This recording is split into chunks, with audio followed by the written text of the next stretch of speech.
A moment, if you would. Are you two the famous Traveler and Paimon by any chance? We sure are! And who are you? My name is Wikas, a member of the Academia Extravaganza Planning Committee. Have you two heard of this festival?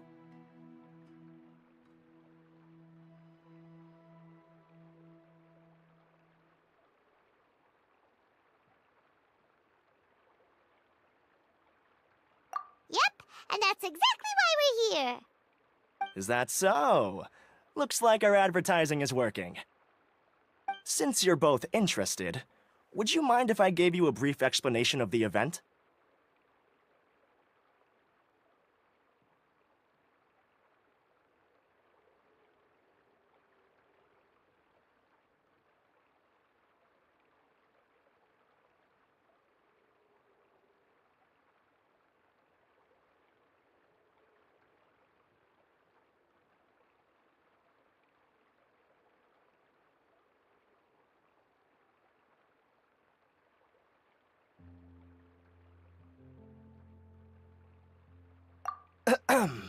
So, the Academia Extravaganza is a grand event run by the Academia with a long and storied history.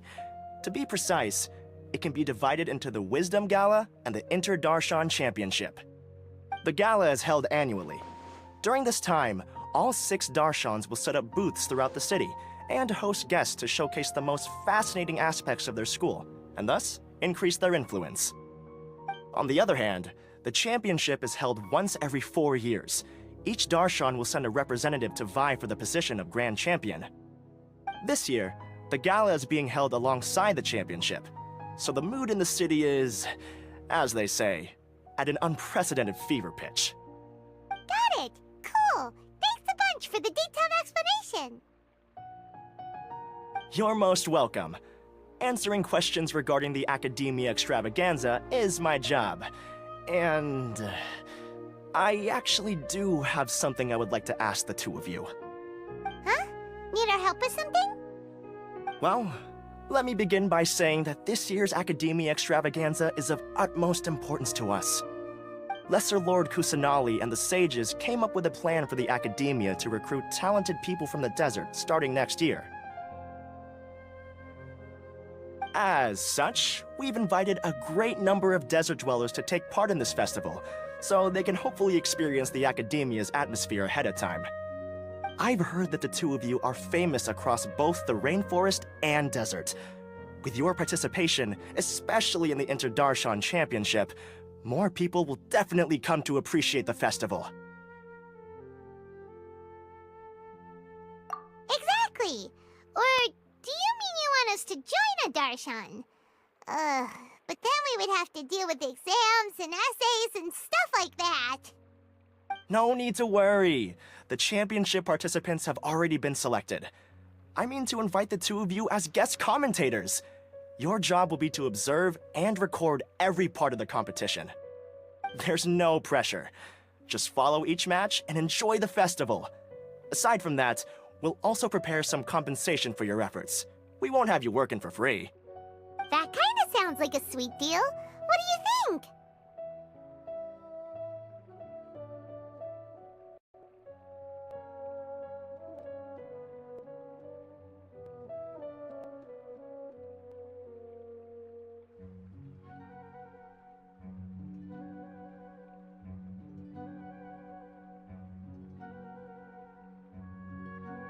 Yes, 2 others in fact. Their responsibilities will be somewhat different from yours. One of our organizers will explain the details to you later at the main venue. So, how about it? Would you like to take this commission? Wow! Having fun while getting paid? This sounds awesome! The main event venue is at the outskirts of the Citadel of Regzar, and the organizer you're looking for is Karina. Tell her the situation and she'll get you set up. The championship is going to begin soon. I wish you a good experience serving as commentators. If you have any doubts, come find me anytime. Alrighty, off we go!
Welcome, one and all, to the Academia Extravaganza! Now then, allow me to reveal the prizes for this iteration of the Inter-Darshan Championship. Fabulous monetary rewards, research funds, a limited edition Genius Invocation TCG card, and the right to wear the Diadem of Knowledge. I believe that I need not elaborate as to how this is a symbol of great honor. She should be Karina, right? Looks like she's in the middle of something. Let's wait till she's less busy, then go introduce ourselves. The Diadem of Knowledge. What a perfect work of art. Every time I see it, I feel like I'm losing myself in its beauty. The one who proves fit to wear it must be a rare genius indeed. I believe that most of you have already seen the Diadem of Knowledge or have heard tales about it. 20 years ago, a researcher named Sachin bought it for a large sum of mora before donating it to the Academia. The generous championship prizes are also sourced from his sponsorship.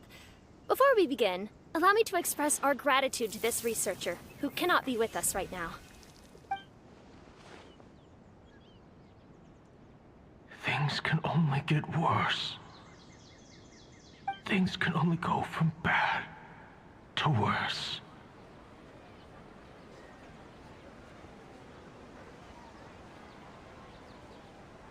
Human nature begets conflict, and conflict begets ruin. From the beginning, the seeds of wickedness have been.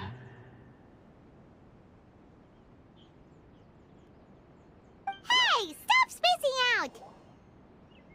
Paimon called out to you, but you didn't respond. You okay? Did you stay up late without telling Paimon?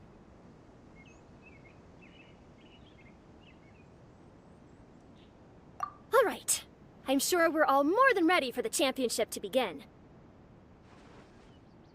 Now then, let's invite our 6 Darshan representatives to the stage. Our contestants are... representing Amorta, Tainari!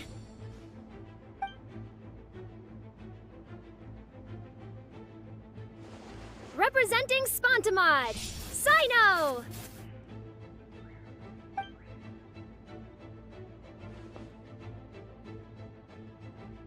Representing Ratawahist, Layla!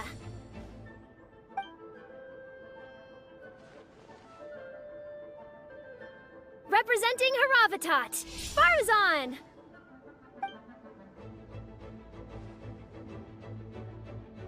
Representing Kasharawar, Kaveh!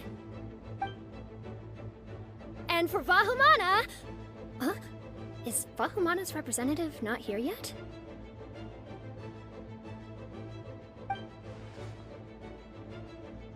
These introductions are pointless. Let's just get this over with. Wait a sec. Why is he Vahumana's representative? Finally, our final contestant, Vahumana's representative, Hat Guy! Oh, so that's Hat Guy. I think I've seen him before. You know who he is? I've heard that he's a researcher from a different country who nominally belongs to Vahumana. Word is that he's written a lot of political analyses.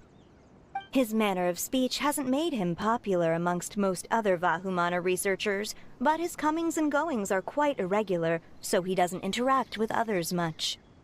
Aside from his more controversial aspects, his perspectives are considered quite incisive. Vahumana has seen a dearth of new talent lately, and some of its existing ones are not currently at the Academia, so I suspect he might have been their only option. It's just kinda weird. He doesn't seem like the kind of guy who'd participate in competitions like this one.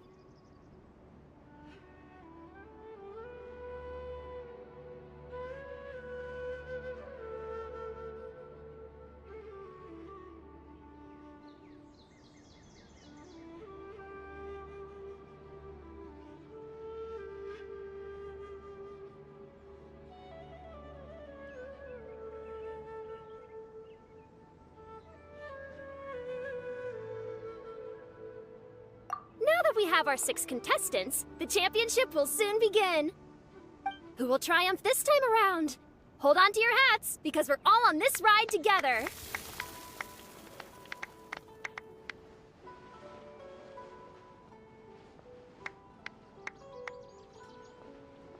Huh. We really do know a lot of the contestants. Oh, right! We're guest commentators, aren't we? So figuring out everyone's reasons for participating is in our job description. Let's go ask them when we go say hi. Especially him. Paimon still thinks it's weird that he's here.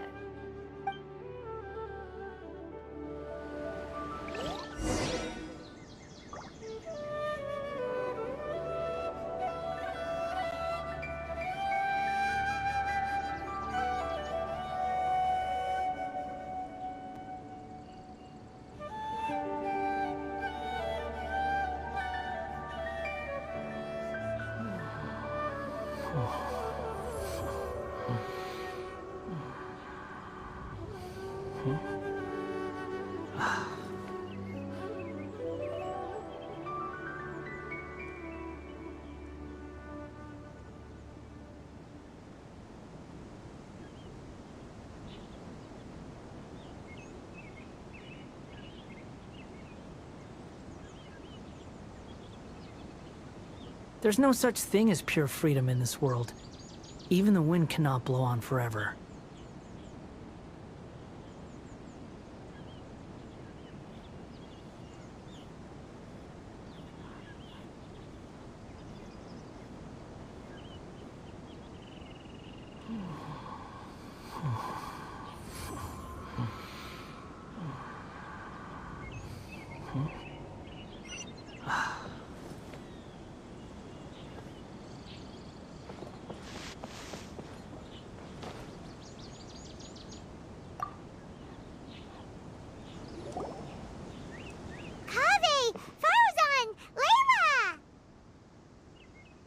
Huh?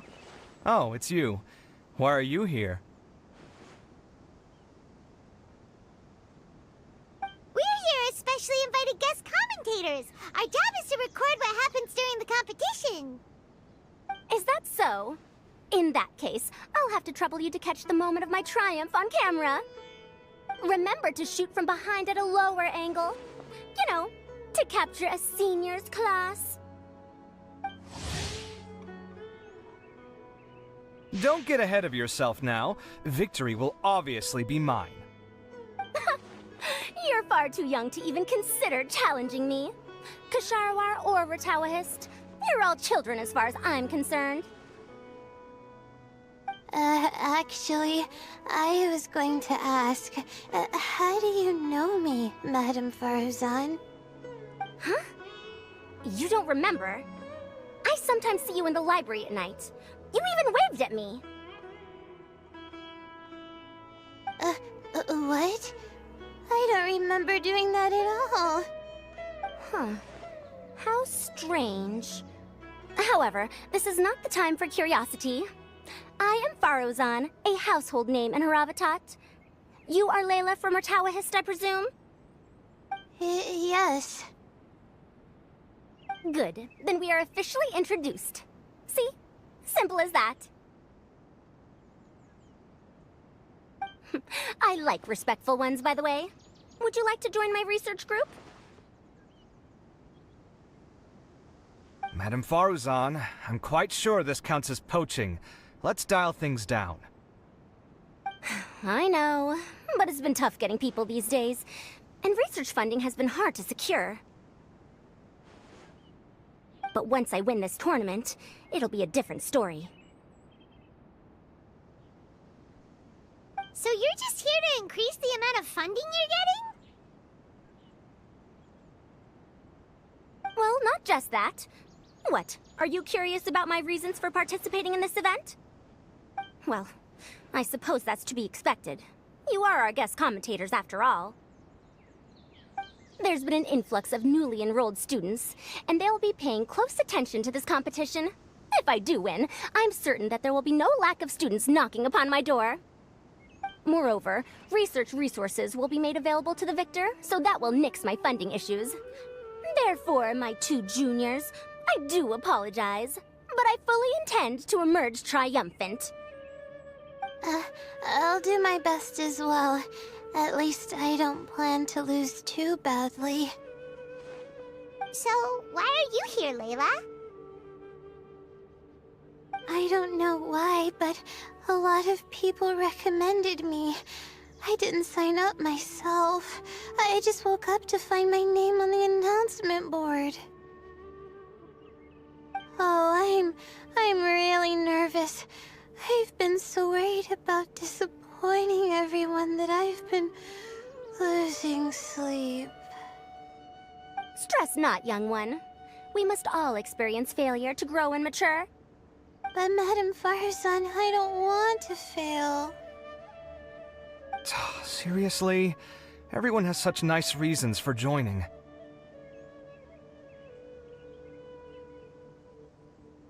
Must I say? Yes, you do! We gotta record it!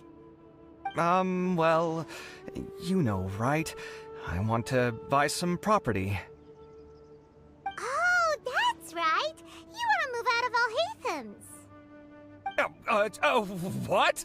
Alhaitham? What about him? This has nothing to do with him.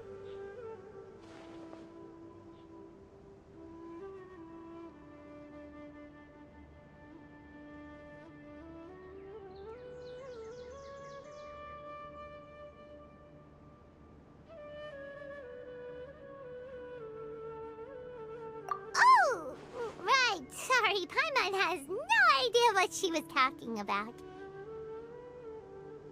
So, you want to use the grand prize to buy a place, right? Correct. Also, my father took part in the Interdarshan Championship when I was young, but he didn't win. Once I do, the right to wear that diadem will be mine. In a way, I'll be helping my father fulfill a dream of his. That's not a bad reason at all. You have ambition, youngster. Although your chances with me here aren't great, I believe your father would be most proud if the diadem of knowledge were bestowed upon you. Not that he'll have the chance to celebrate. My father passed away many years ago. They say he ran into quicksand while traveling in the desert. For you to have experienced such a thing, that must have been tough for you. It's all in the past now, and life goes on, doesn't it? Let's change topics. I don't want to bring the mood down.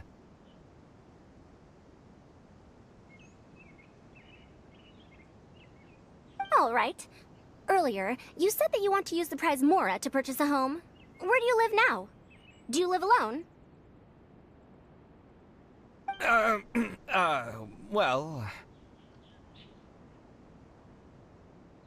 I also heard you mention Alhaitham just a moment ago. Isn't he also from Haravatat? Are you two hiding something from me? No, of course not! Why would you think that? Paimon's definitely not involved either! We're gonna go interview other contestants now. Bye!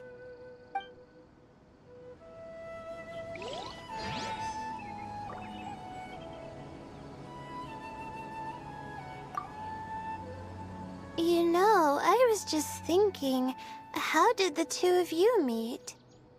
I was wrestling with a particularly tricky problem, and she happened to pass by while I was puzzling over it at the House of Dana. She then proceeded to provide some comments. Provide some comments? I was bestowing instruction. In truth, I have no intention of solving Kasharwar's problems for them. But I decided that this youngster seemed to have a decent attitude, and so we had a good chat. But ultimately, I'm a Haravatat scholar, so please come to me with questions about linguistics next time.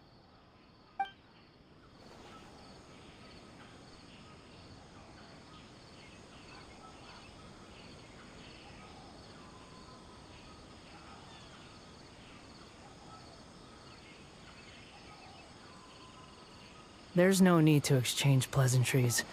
It's rather pathetic to force a conversation just to occupy silence.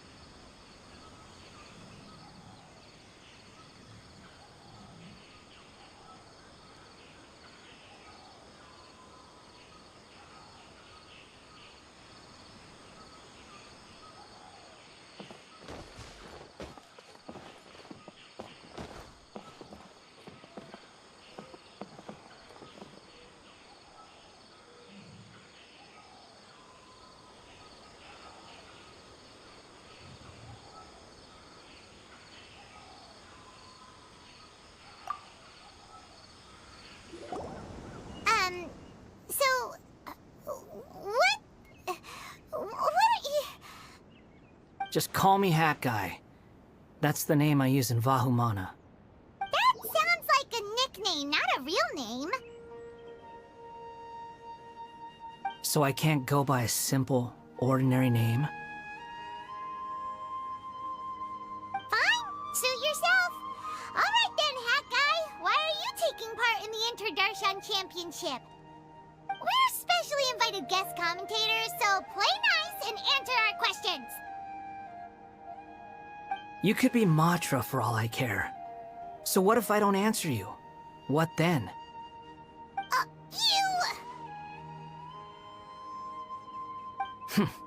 I'll tell you this much. I have an agreement with someone not to reveal my motives. You're not plotting something in secret, are you? Well, it's hard to say. Why don't you take a guess? Ugh, Paimon's had it with you. Fine, be that way. Then we won't ask you why you're participating. Instead, why did you join Vahumana? You two sure like to poke your noses where they don't belong. If I don't say anything, are you going to annoy me to death? I heard that the Vahumana researcher named Akaba was researching the Tatarasuna incident, so I wrote a few essays to refute his points. Later, when I was bored, I wrote some commentary on societal issues in Inazuma. I didn't expect Vahumana to consider me as one of them. Someone even invited me to a lecture or whatever. From start to finish, it was just the wishful thinking of idiots. A misunderstanding. There's your answer. Simple. But when Lesser Lord Kusanali heard about this, she went out of her way to get me registered in Vahumana. She used the name Hat Guy. Enough chit-chat. You're better off wasting your time with the other contestants. Someone's about to get very unlucky. Wanna guess who? How is anyone supposed to relax with you around? We've gotta stay alert and keep a close eye on him.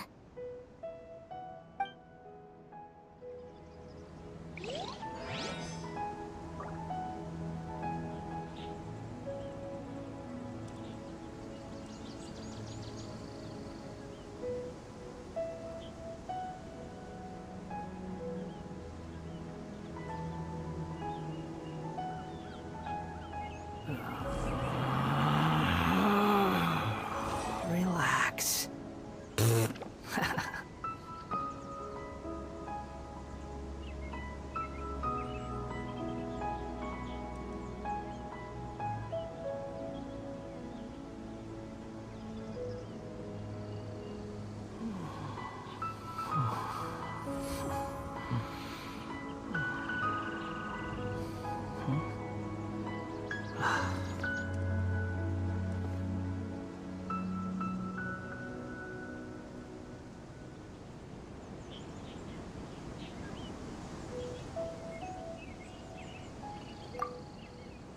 Enjoy the Interdarshan Championship.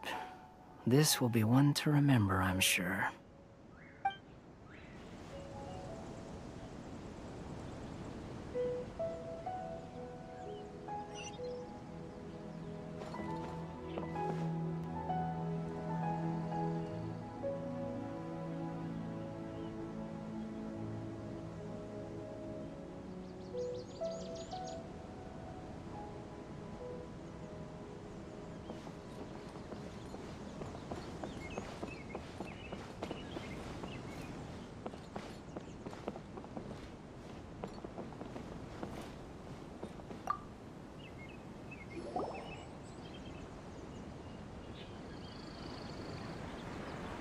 We meet again, you two.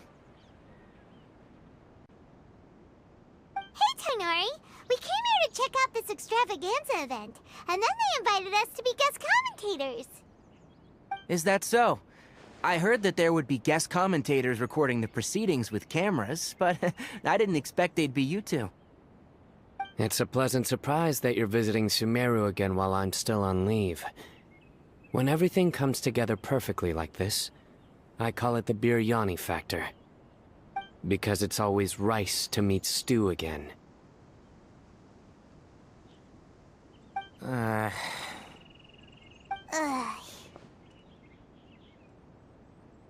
So, Tainari, you're representing Amurta, and Sino is representing Spantamad. But haven't you both already graduated? Can alumni also take part in a competition? I had wondered the same thing. When I was told the news, I was actually more shocked than you are now. I later found out that anyone who has been a part of a particular darshan has the right to participate. Graduation status has no effect. So that's a rule, huh? There are some restrictions, though. For example, sages cannot participate. Any given person can only participate in one instance of the championship, and so on. That's right. Also, there are two methods by which the darshan representatives are chosen. One is self-nomination, and the other is to be recommended by over half of one's darshan. You must have been a case of the latter, Tainari. I heard that quite a few of your juniors petitioned for your candidacy.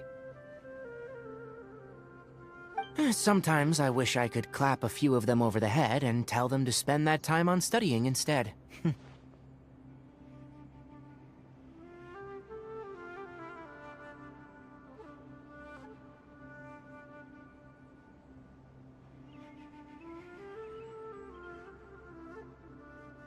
Well, you can, but after some consideration, I realized this could be a good opportunity for me. Next month, we're having a public lecture on ecology at Gandharvaville. If I participate in this event, I might be able to utilize its popularity to promote the lecture. I'm not that concerned about becoming the champion, unlike someone here.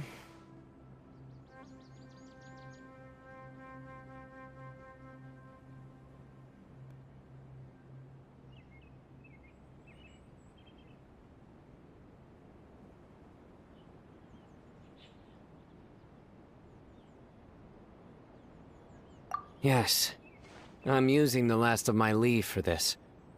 When I heard that a limited edition Genius Invocation TCG card was one of the prizes, I signed myself up. This year's card is a rare one indeed. It would be a shame if I missed out on it.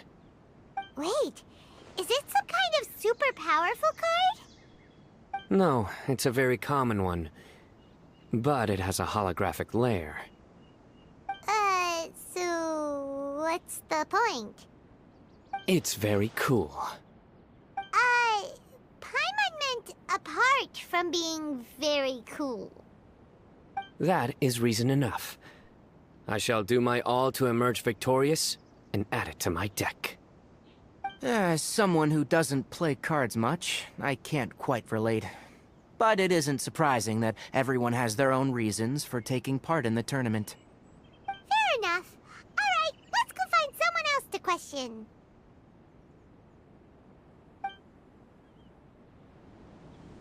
Looks like Karina's got a moment now. Let's go chat with her. I'm surprised you were willing to come to Sumeru City at all. Well, the atmosphere at the Academia has improved immensely since Azar and his ilk were deposed. Master has been busy recently, so he hasn't had the time to instruct me or try to convince me to return to the Academia. So I've been occasionally visiting the city these days. Trade and business are in greater abundance here, so it's much easier to acquire necessary research equipment.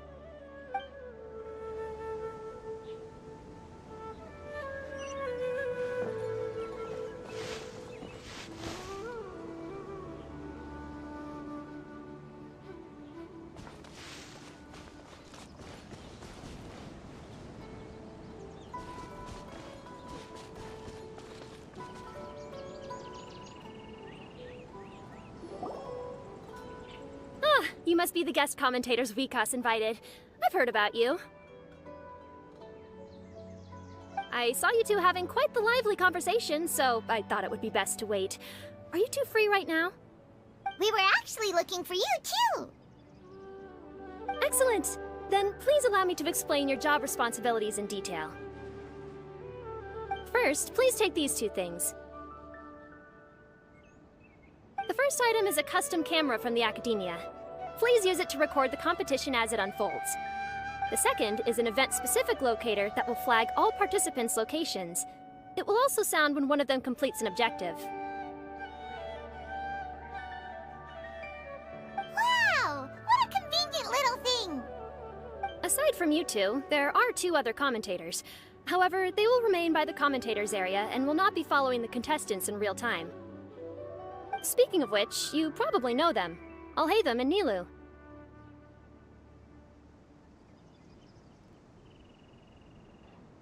Oh, it's them! We have to go over and say hi later. Well, don't let me keep you, unless you have any questions for me.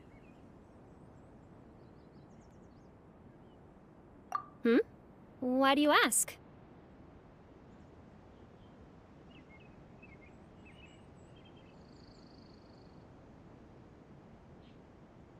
Really? I didn't see any such person. Could I ask when you saw him? Strange. I was on stage the entire time, and I didn't see anyone come up. Paimon didn't see anyone either. Perhaps you're mistaken. However, if you have any leads on that matter, you can talk to me at any time. Hey, Traveler. Paimon. Long time no see. Dia! Candace! You two are here as well! Ah, so they're 2 friends of yours. In that case, I'll take my leave. May you all have a wonderful time during the extravaganza. The Academia sent us both invitations, so Dia suggested that we come together. The villagers were also encouraging me to travel outside the village. I couldn't find it in myself to turn them down. We're here now, so no point dwelling on that. Even though this extravaganza isn't a holiday or anything, it's still a big deal here in Sumeru. Merchants from all over will set up shop. There'll be tons of stuff to eat, use, and wear, more than you can count. I'm already set on helping you buy 2 new outfits. I mean, who wears the same thing at work and home anyway? I'm looking forward to it. Just being able to relax and wander the streets freely has already made my day. So, Traveler, Paimon, you 2 want to come with? We'd love to, but we've got work to do right now. Aw, that's a shame. Let's hang out together when you're free then. Sure! In that case, Candace and I'll head out first. Good clothing and fabrics are very much in demand. If you snooze, you lose. Oh, right. We should also get some accessories. No need to rush. I think we'll have a better time if we take things slow. See you 2 later. Feel free to come find us whenever you have the time. Paimon didn't think that Candace and Dia would come. Hanging out with them sounds like a great time. Still, looks like the competition's starting soon. Let's go over to where Alhaitham is and see what's going on.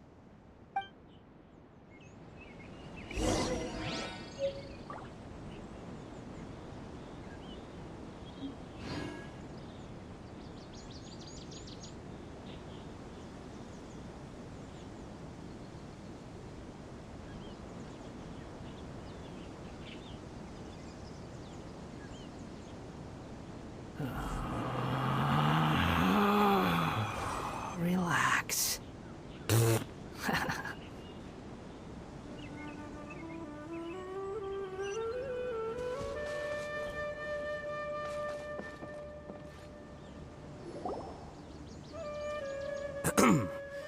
I will now announce the rules for the first round of the competition. Please listen carefully. During the opening ceremony, Academia staff released several cages of butterflies, and many of them are now fluttering within Sumeru City. Amongst these butterflies, 3 of them will be special swift flies. They have a different appearance and also fly a little faster. Your objective this round is to find a swift fly and bring it to me. 3 points will be awarded to the first participant to return, 2 to the second, and 1 point to the third. That is all for the first round. Should you require clarification on anything, please ask any of the other staff.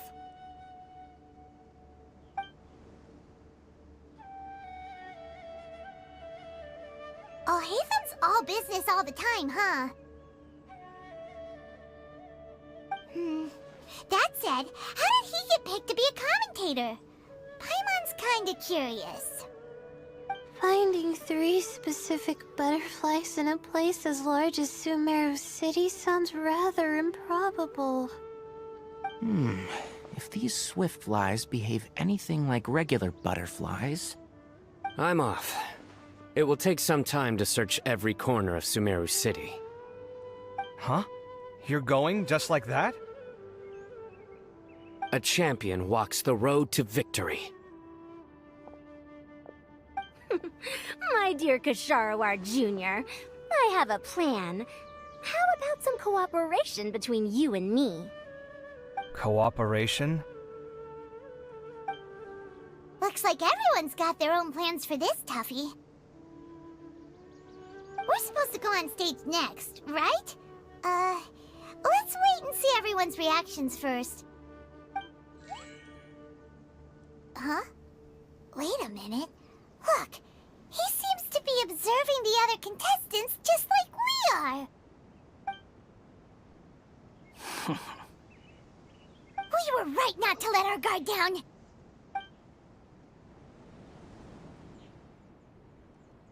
Do you remember those things we made previously? Huh? You mean... It's time for them to shine. It looks like Faruzan and Kaveh have some secret plan. Oh, hello there. Madame Faruzan and I are discussing how... Shh! Hush now! The walls have ears around here. We should keep it a secret for now, though you'll find out what we have in store soon enough. Come now, let's go. Before the others act.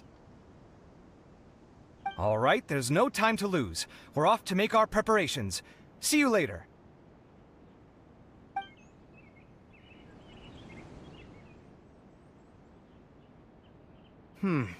This is basically what I'll need. Do you think you'll have any difficulties? I have most of the reagents with me, and I can buy the rest. Kale, you're here too! Kainari, you have a master plan ready? My hypothesis is that the swift fly's morphological variations won't significantly affect their fundamental nature. So I'm planning on using this to lure them out. Of course, I could be wrong. Every mutation opens the door to new possibilities, especially when they are artificially introduced. Details will have to wait until after the post-experimental analysis. For now, Kale and I are going to buy some reagents for our experiment. Alright, well, see you later. Okay, see ya!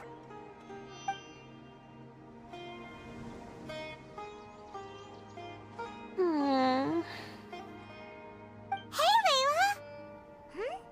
You look a little worried. Yeah, I have no idea what I should do. What color are these swift flies? Do they have special markings? How do they differ from ordinary butterflies? Oh, I can't even figure out these basic questions, and most of what I've learned in the past is completely useless here. Aren't people who research the stars supposed to have some extraordinary abilities? Why not use astrology to solve it? Oh, you're another contestant. Hat guy, was it? Is it that you can't use astrology during the day? Guess that skill's less useful than I thought. No, it's not like that. If it's daytime, all I need is an astrolabe. So, why don't you do that then? Mona Magistus, the astrologist, said that those who constantly use astrology to obtain things that shouldn't be theirs will eventually lose the blessing from the stars. It's just something I read in an academic publication. I really love to read Mona's essays. You're overthinking it. Power is just a tool. It just seems to me that you don't have the resolve to win this. Well, suit yourself. Wallow in your immature ideals if you like. Hey! Seriously? Just walking off after saying a bunch of mean stuff like that? Did I say something wrong just now?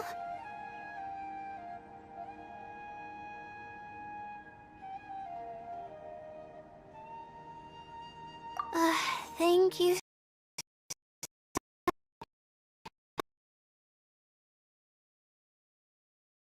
Try my luck in the city. To be honest, I've always been pretty good at observation, and if I'm fortunate, I might be able to find that special butterfly species. Lord Cyno seems to have found a swiftfly. Come on, let's go check it out. Really? Where? The butterfly flew up high, and he's chasing it now. Oh, no time to lose. Let's go see. As expected of Cyno. Actually, shouldn't you two go have a look as well? The moment when he catches the butterfly will likely be one worth recording after all. I'll head into the city shortly to start my own search. I'll see you later. Alright, in that case, let's go see Cyno first, and then we can check on what everyone else is up to.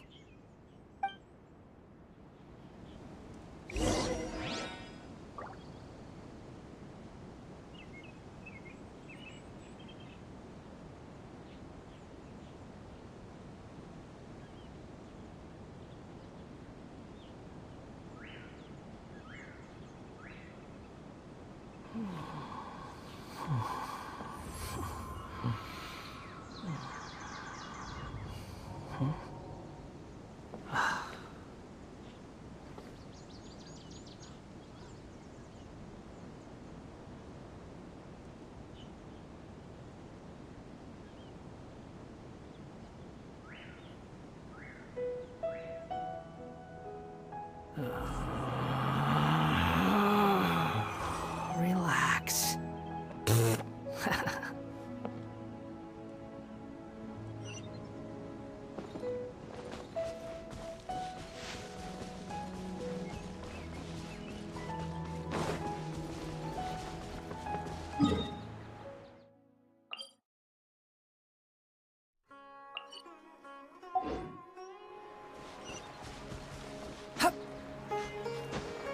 Squall Fury.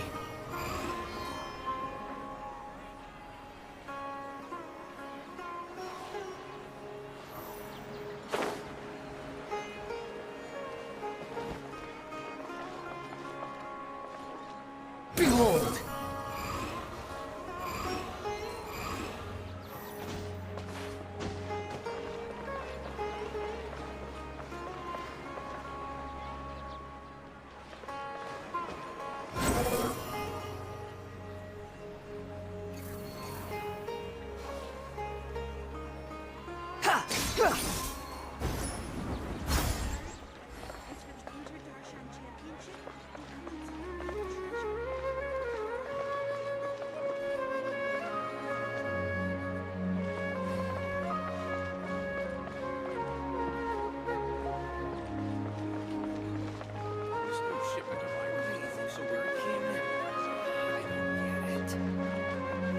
The wind rises.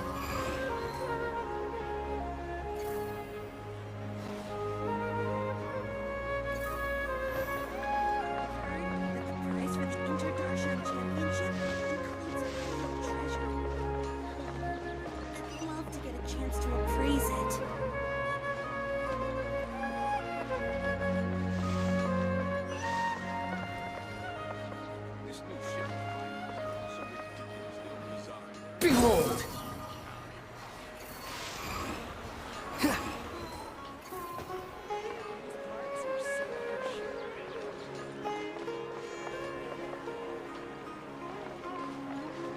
Squall Fury!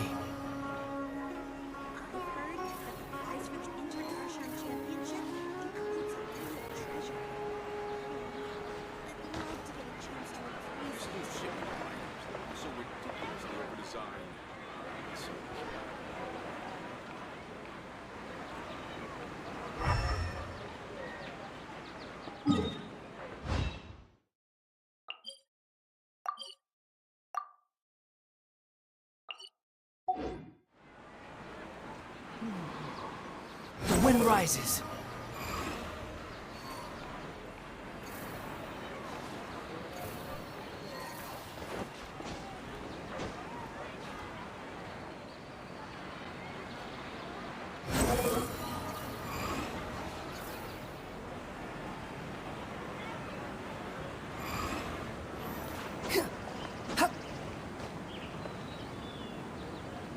Behold! We found you, Sino! Oh, wait. Is that a swiftfly? Stay put. Don't move. He caught it! Huh? Sino, what's wrong? This isn't what I'm looking for. It's a... Finally, I made it. I heard that you caught a swiftfly, Sino. Mind letting me see what it looks like?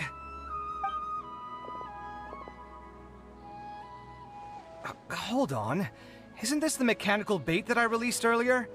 Why would you catch that instead of a swiftfly? Wait a minute.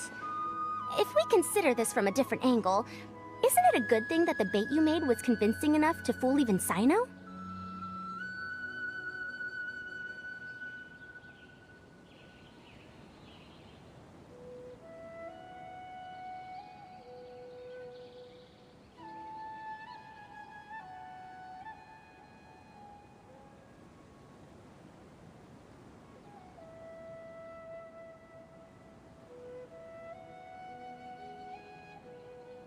That's right.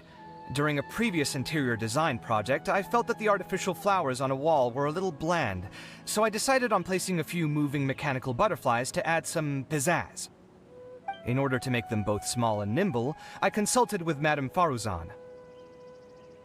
Not long ago, the two of us took all those mechanical butterflies and released them into the city. Why would you do that? Need you even ask?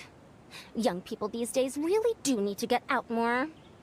Have you never played that game where you place strips of paper on a bamboo pole and wave it across a field of flowers to attract a whole kaleidoscope of butterflies?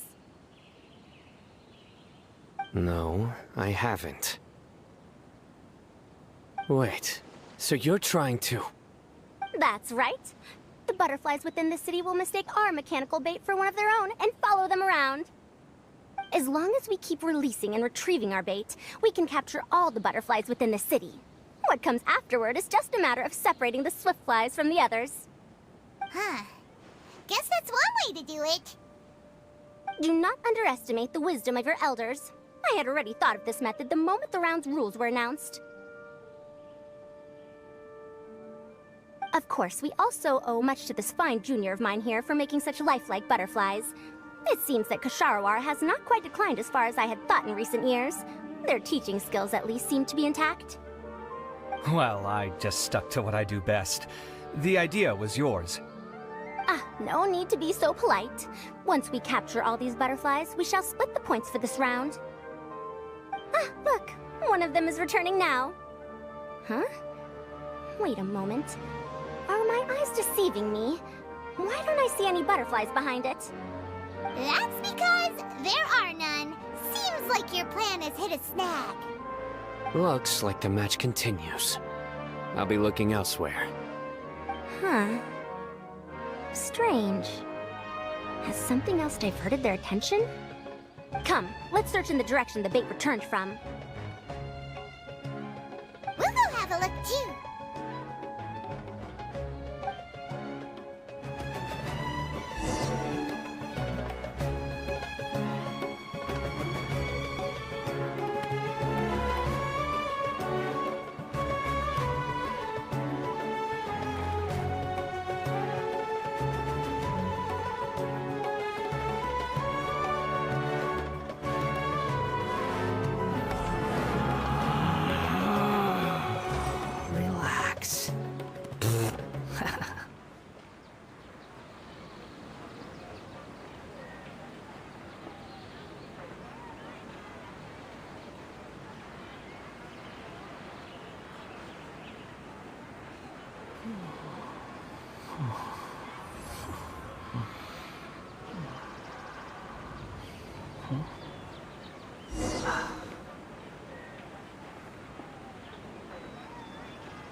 Squall and Fury.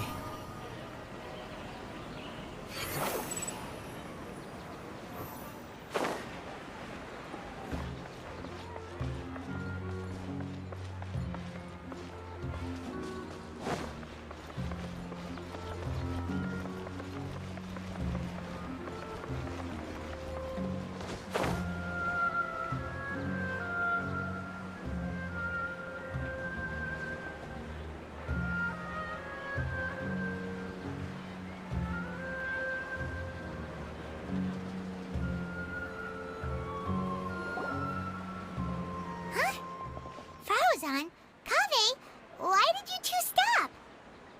Ah. So it was the Morta boy. Tainari! Fascinating, isn't it? The butterflies have all congregated here due to a special instance that I used. I infused it with 3 different types of honey, and the butterflies, following the fragrance, have gathered around me. Oh, butterflies must have really sharp noses then. Wait, do they even have noses? I've never seen one. They do not, in fact, and their vision isn't stellar either. However, they can use their antennae to distinguish between scents, and their olfactory senses are generally quite advanced, allowing them to detect floral fragrances from great distances. Oh, so that's how it is. I had a pet butterfly once. I picked wildflowers and placed them in its box, but it wouldn't eat any. That's normal. Raising butterflies isn't difficult, but there are many things you should take note of. Appropriate temperature, sufficient air, and a spacious environment are examples of such considerations. You must also ensure that the food you've chosen suits their palate. Most importantly, you must curb your curiosity and avoid disturbing them while they rest. Otherwise, they may become stressed. Sorry. I liked to poke at its wings at the time. Humans tend to rear many creatures due to their aesthetic value, but not all are suited to such a process. Caring for living beings is hard work. Impulse alone is insufficient. Some prerequisite knowledge is always required. You sure do know a lot. I have a question too. I bought a scarab not long ago and it hasn't seemed very active. Can you help me figure out why? I'd like to keep a dustbird as a pet. What are some key points I should consider? Is it possible to keep a Rishbalin tiger as a pet? All right, it seems like you all have a great deal of questions. But I am in the middle of the Inter-Darshan Championship at the moment, so I'm afraid I can't answer them all now. Let me propose an alternative. Next month, there will be a biology lecture at Gandharvaville, and I will be sharing some interesting insights on living organisms there. If you're interested, you can attend that lecture, and if you should have any questions, just prepare them ahead of time. I'll answer questions after I've finished speaking. All right, I'll be there. Of course, please try to ask more rational questions. For example, whether you can raise a Rishbalin tiger as a pet or not is mainly dependent on whether you can overcome one in a fight. Looks like Tainari's science lecture will draw quite a crowd. Huh? Oh. Was I listening in for that long? Seems Kale's master does live up to his title as a teacher. Madam Faruzan, I've had a look around. Nearly all the butterflies in this area have been attracted by the incense. However, we can cast our bait further away to avoid this area. All right, then let's get moving. We shan't let all the butterflies get away from us if we can help it. Seems like the competition's really heating up. Let's go see how the other contestants are doing.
Behold!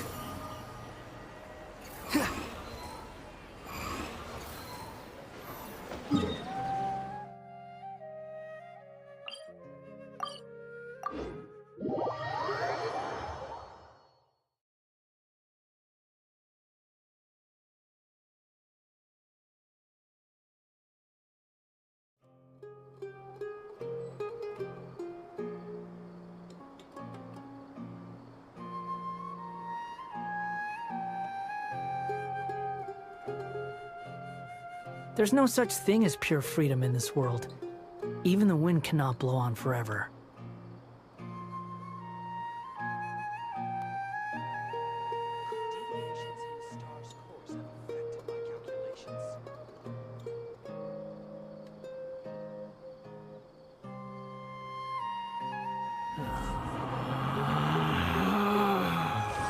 Relax.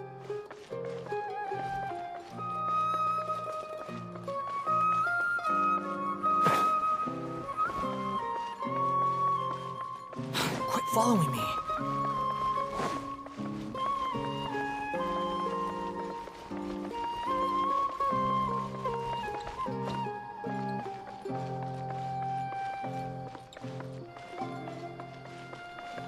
The wind rises.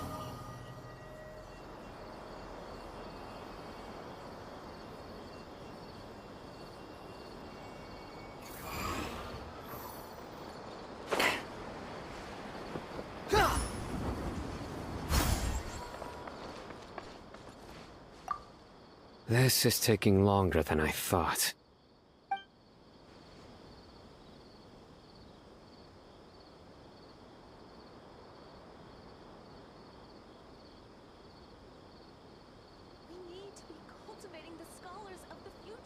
From now Maybe first we should figure out which really darshan to join?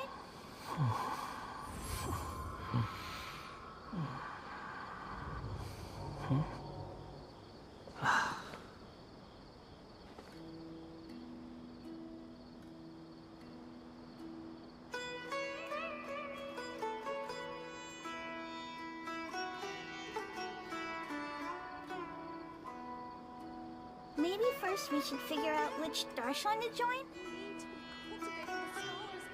From now on, I'm gonna work really hard.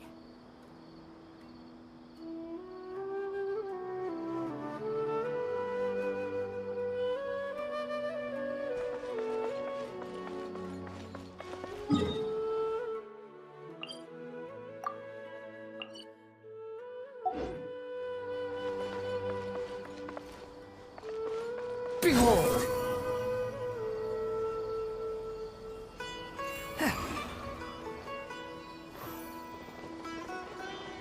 Yeah.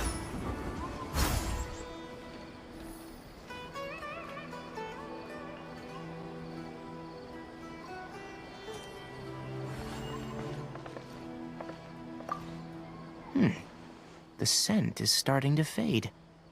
Seems the wind is stronger than I thought. The incense isn't going to last long.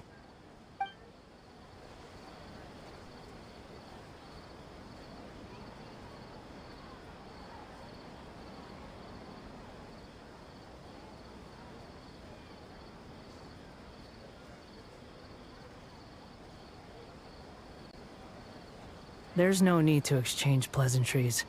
It's rather pathetic to force a conversation just to occupy silence.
been searching for quite a while now, but I haven't seen any sign of the swiftflies yet.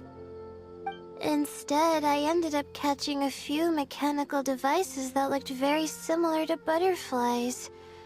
I wonder where they came from.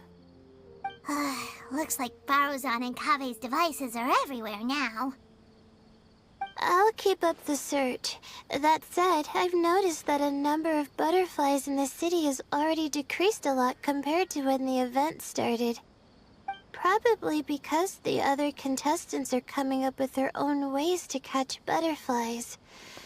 Alright, I'll do my best too. Huh? What's this?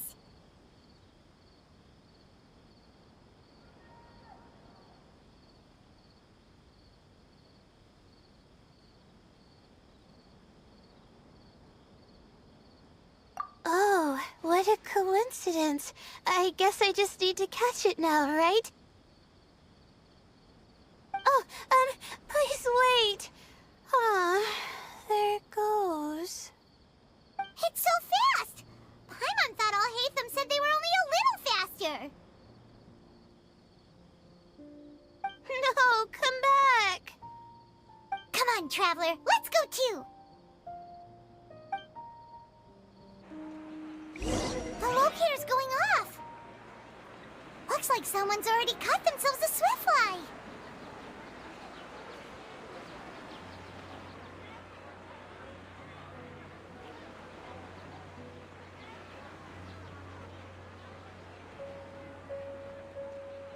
The locator's going off again! So, someone else finished too? That...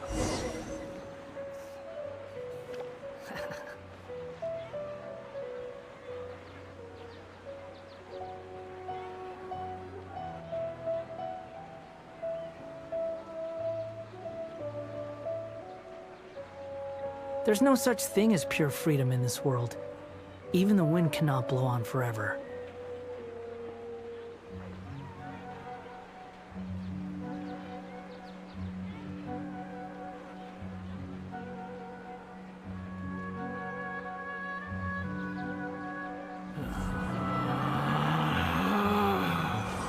Relax.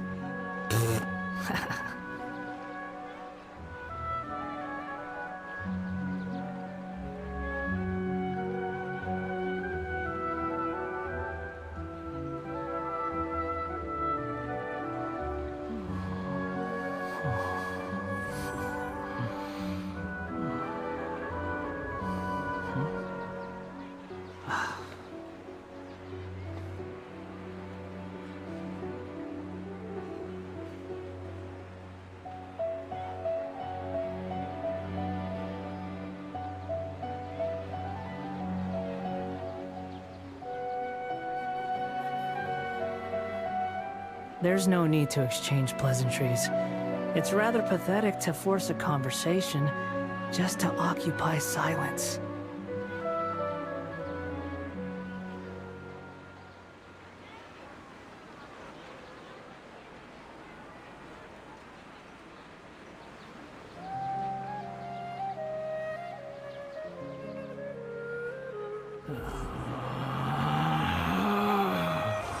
Relax.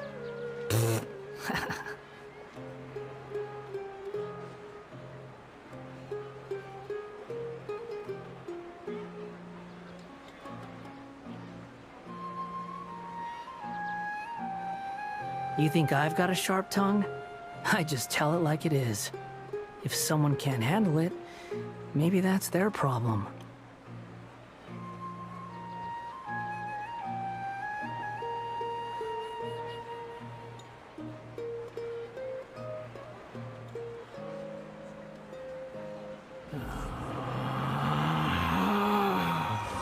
Relax.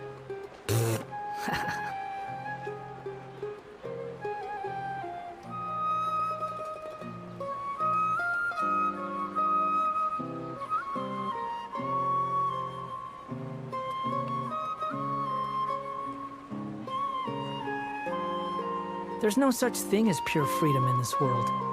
Even the wind cannot blow on forever.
Oh, it just occurred to me that we should also get you a makeup box.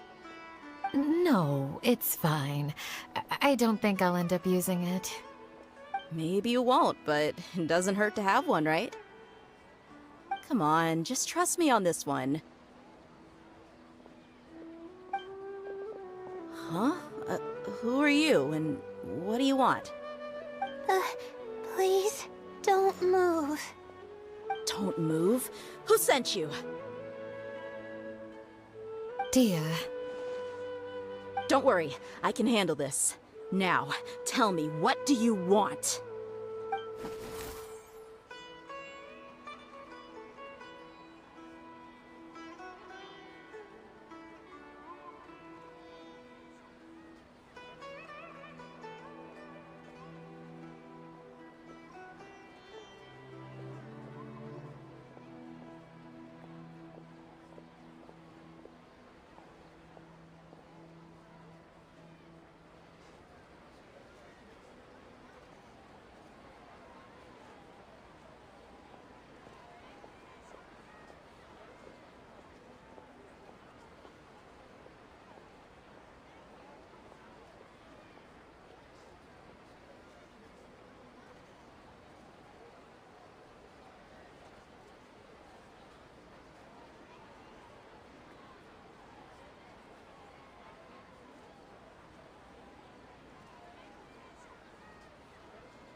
I believe she's looking for this. Here, take it. A butterfly? Was it on my head? Oh, you're... It's been a while, Layla.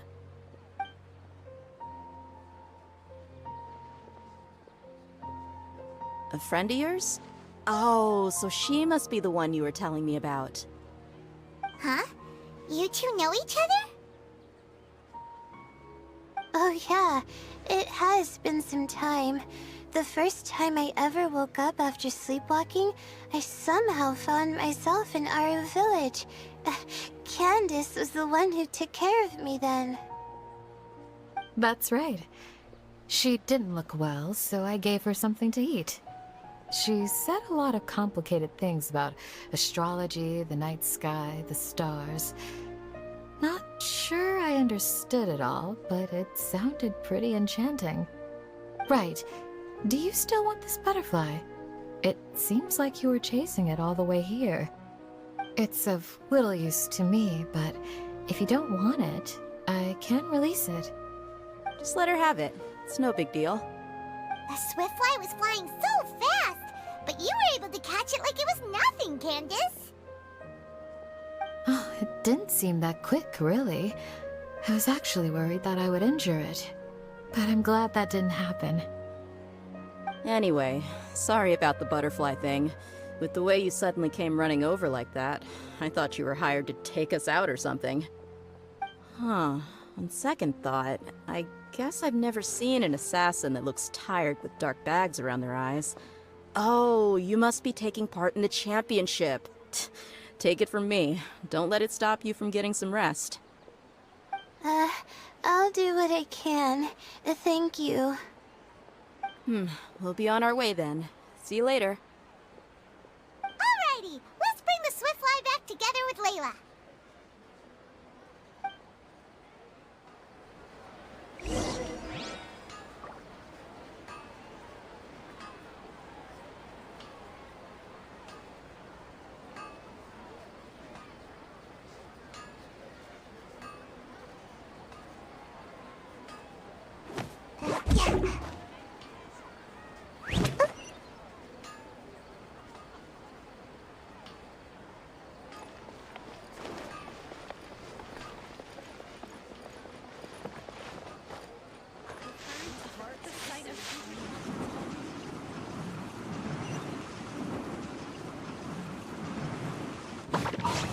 Make my escape.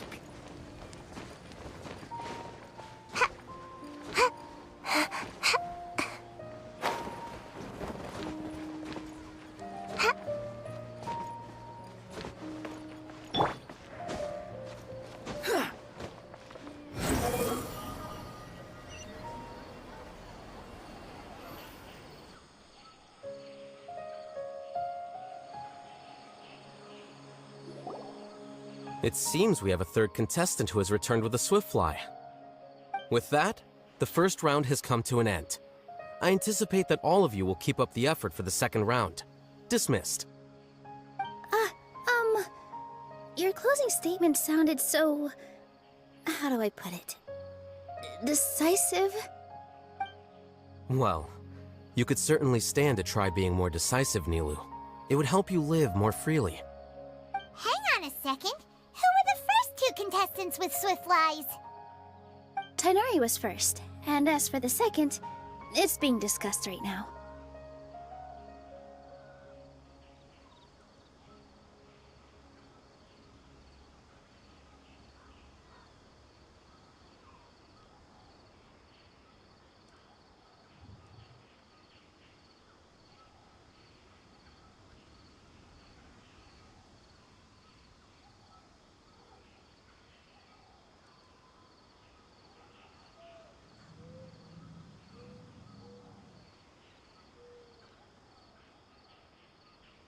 Hey, Alhaitham, I think I've come up with a good idea. Second place gets 2 points, right? Can't Madame Faruzan and I split the points between us? Quite the imagination you have there. I've read the championship handbook from cover to cover, and I never saw any rule which permits that. Then we can just add a rule. Do you really think I'd do that? Oh, come on, you're not going to stand in the way of my victory, are you? Well, you're free to send the organizing committee an application outlining your naive proposal. They'll get back to you within 3 working days. 3 working days?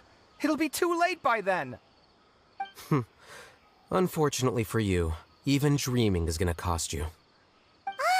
Paimon gets it now. Kaveh and Faruzan found the second Swiftfly together, but the rules say that only one person can get the points. Oh well, the rules are the rules. Since you call me madam and politely ask for my help, I shall give you these points.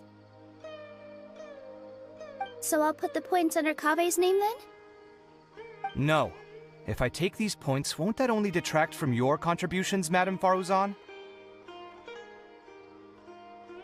You might be alright with that, but I cannot do it. Not in good conscience. I don't have any problem with it. There are 2 more rounds after all. Losing one isn't a major setback. But if you insist, I have another method. We can draw lots to see who will receive the points. Lots, huh? What? Is there something wrong with that idea? No. Well, let's do it.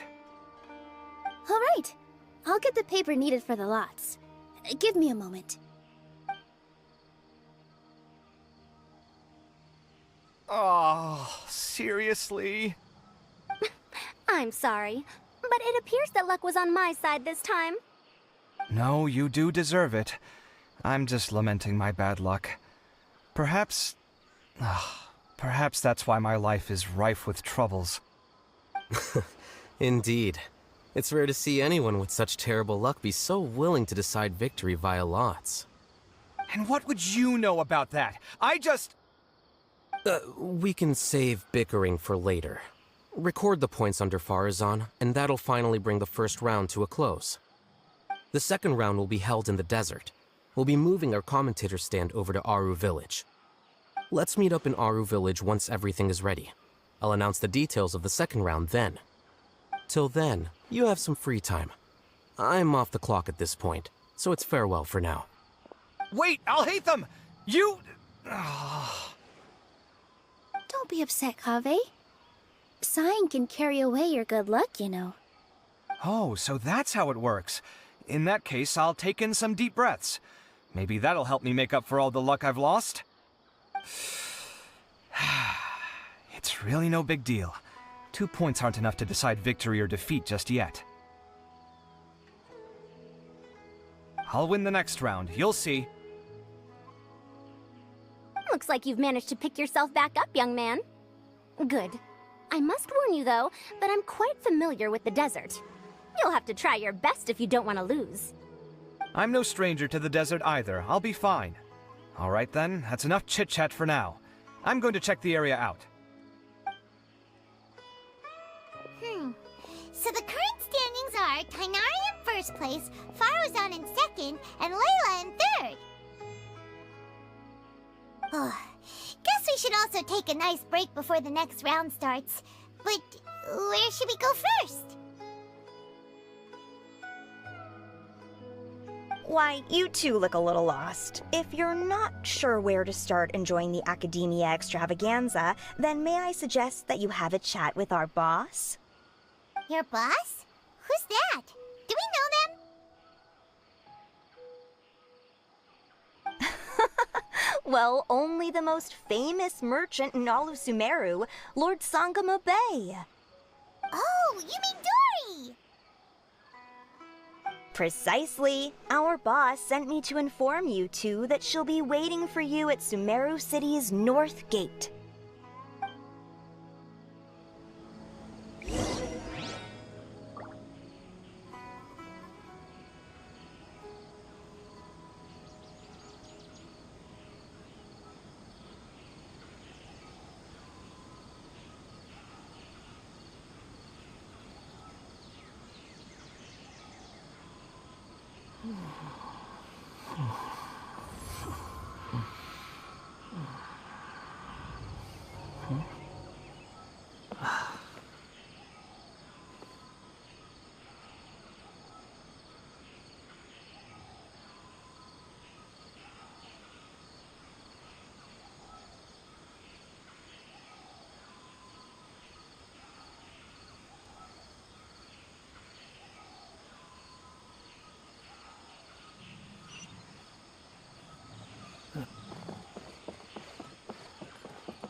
Oh, well, if it isn't the Traveler in Paimon.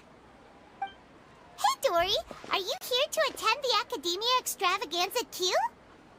Of course! People are practically flocking to Sumeru City. You couldn't ask for a better opportunity to do business. This is one of the entrances into the city, and it's very close to the Wisdom Gala booths. There'll be an endless stream of customers. I can already hear the Mora going clink, clink, clink as they fill my coin pouch. Well, is there anything you'd like to purchase? We've got everything you need and deals that can't be beat. Well, do you have anything to eat? Oh, wait, we're celebrating the extravaganza and you're only thinking of eating... I mean, of course, we've got lots of things to eat. That said, I recommend that you also consider some of the great bargains we have going on. The Wisdom Gala is about to begin, and once it starts, each of the Darshans will prepare a small challenge for everyone. And just between us, I have some super booster supplements for sale. Eat just one to boost both your strength and dexterity for a short time, allowing you to overcome any challenge. No thanks, we'll pass. These little challenges are gonna be a cinch for the two of us. Just you watch. Anyway, Paimon just wants something to eat, please. If you don't have any food, then we'll just go somewhere else. Alright. Mora is Mora after all. Oh, what would you like to eat? Well, Paimon's pretty hungry right now. Do you have any touching? Let me see.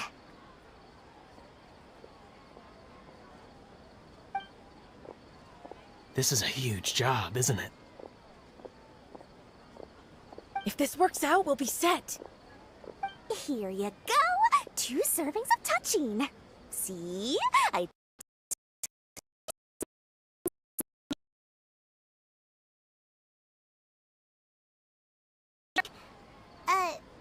Huh? What are you looking at, Traveler?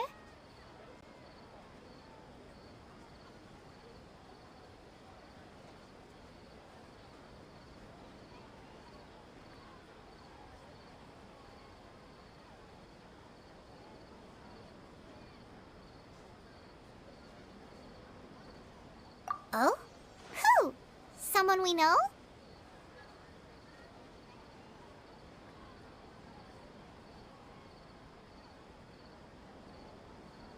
Was it someone suspicious? Have we attracted some unwanted attention? Huh? What's happening, Dory? Is there something else going on? I don't know who you saw just now, but I do have some hard-to-come-by information about the extravaganza. If you want to know more, we can talk business later.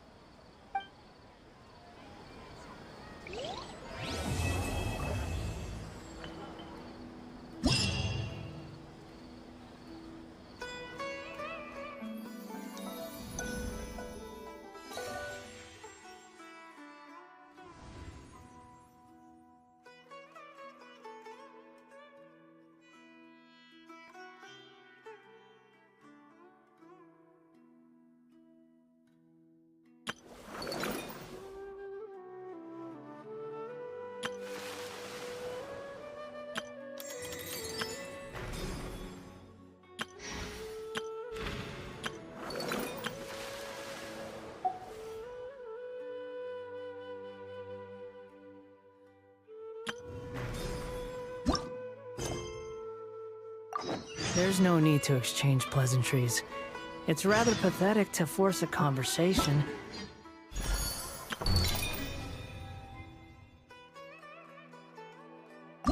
Just...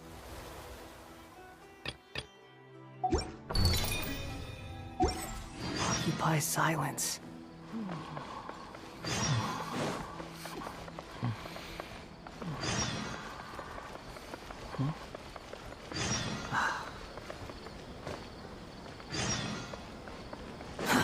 Too slow.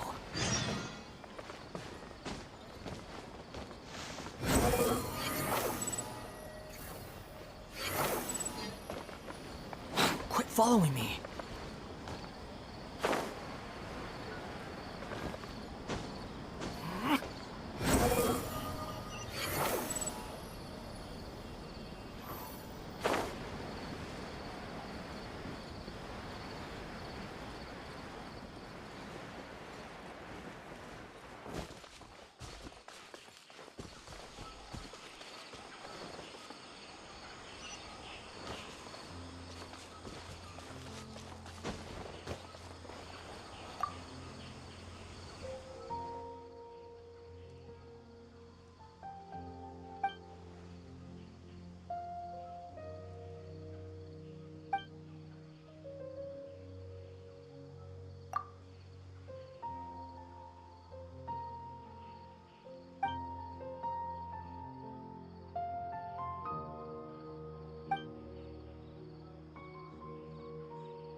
You think I've got a sharp tongue?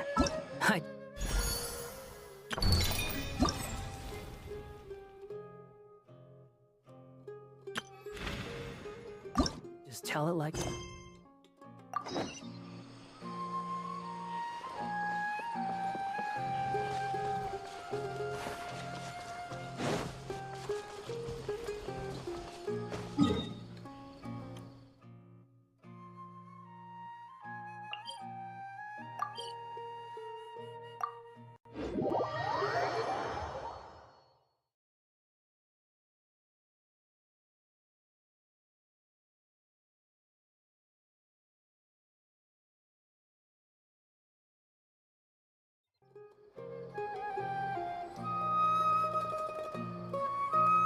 There's no need to exchange pleasantries.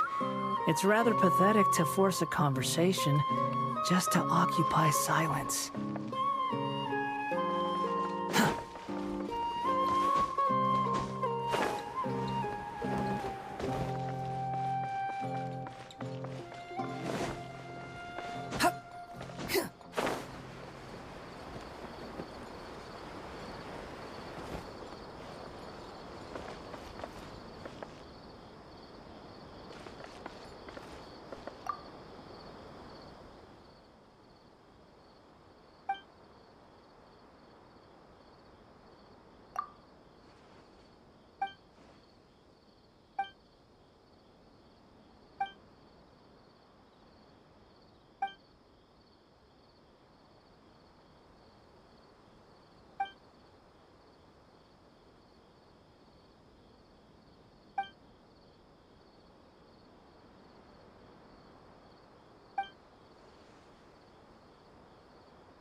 kosher for my liking.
There's no such thing as pure freedom in this world.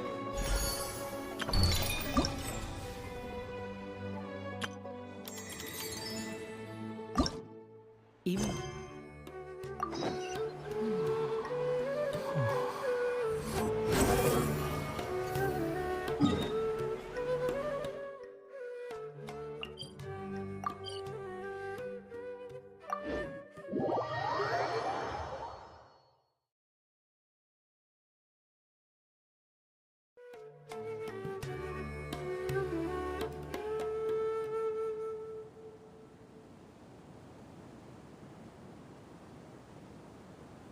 You think I've got a sharp tongue? I just tell it like it is. If someone can't handle it, maybe that's their problem.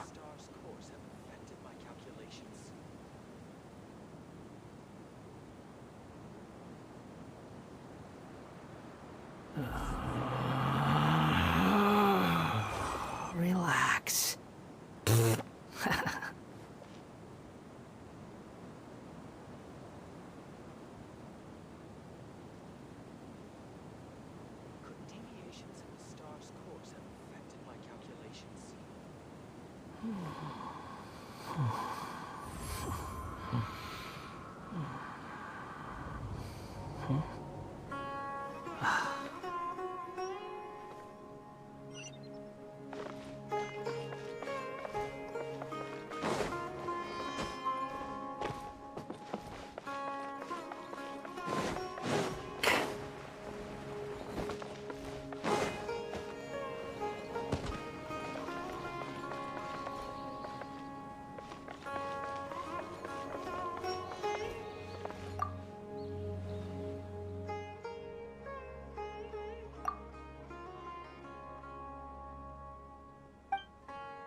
Extravaganza again.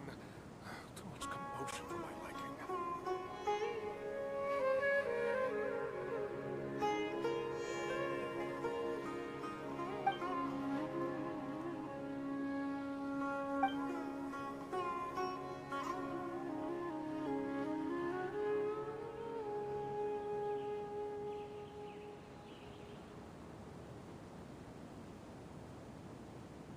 Not the extravaganza again. Too much commotion for my liking.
Relax.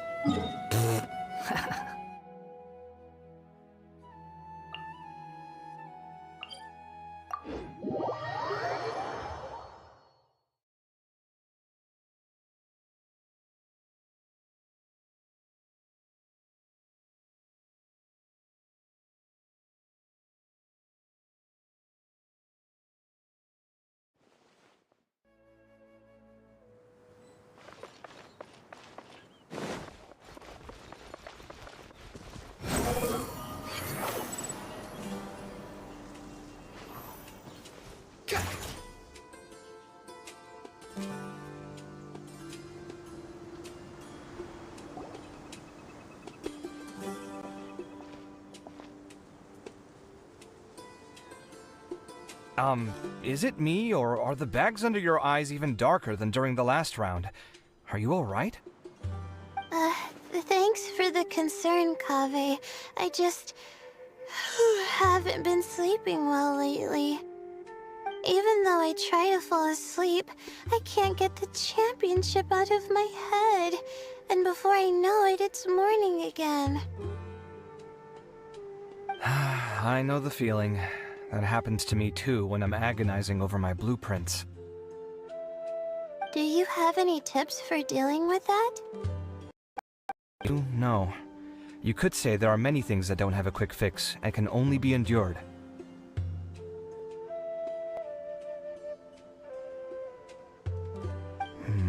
I suppose you can think of it as something akin to an illness. Sometimes there's no effective cure, so you just have to let things run their course. I don't know what's stressing you out, but I can feel all the anxiety and pressure coming from you. The next round's about to start, so chin up and do your best. Oh, okay. You do your best too. Looks like everyone's here. I will now explain the second round to you all. There are 3 ley line disruptors buried in the area around Aru Village. These devices can imitate the effects of ley line disruption and will constantly interfere with the environment. Your goal is to shut them down. The first 3 who manage to finish this task will be awarded 4, 3, and 2 points accordingly.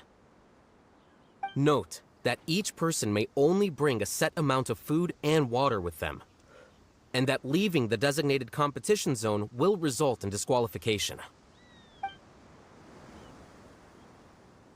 Well, what do you think? Want to team up again?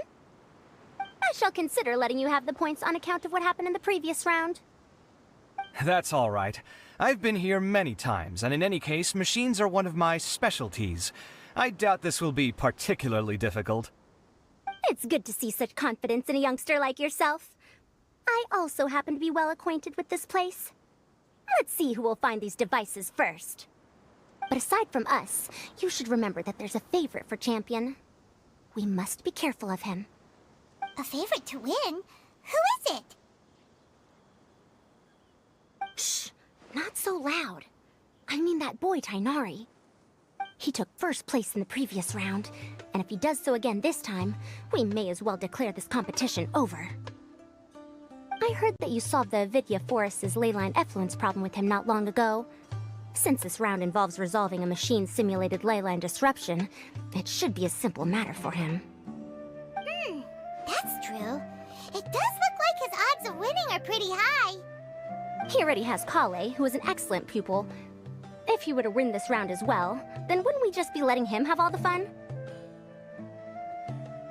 As his senior, it's my solemn duty to prevent such an inequitable arrangement from happening. I'm off.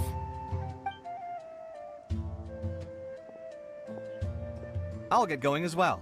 See you later.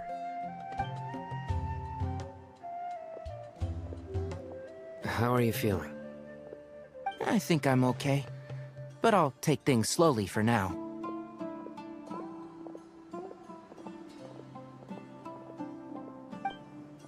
Is this all the water we're getting? Sorry, that's what the rules say. While this round seems to be about how quickly you can shut down the devices, it's also testing your ability to survive in tough conditions. I knew it'd be harder than I had expected. So we'll either need to find the devices as quickly as possible, or we'll have to save our energy and wait for an opportunity. Okay, I'll head out shortly. Thanks a lot, Nilu. You're welcome.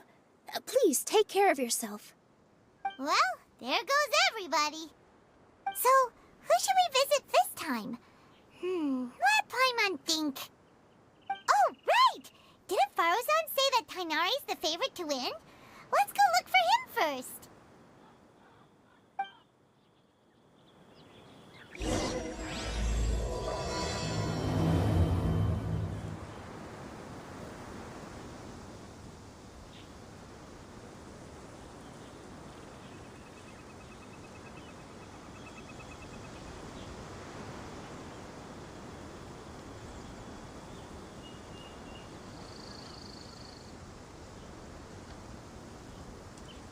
There's no such thing as pure freedom in this world.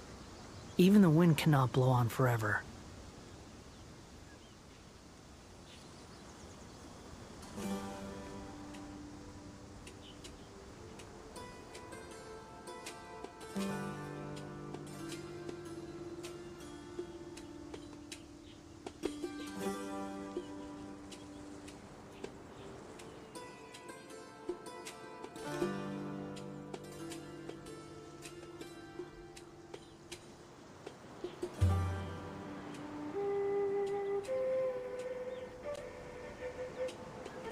There's no need to exchange pleasantries. It's rather pathetic to force a conversation just to occupy silence.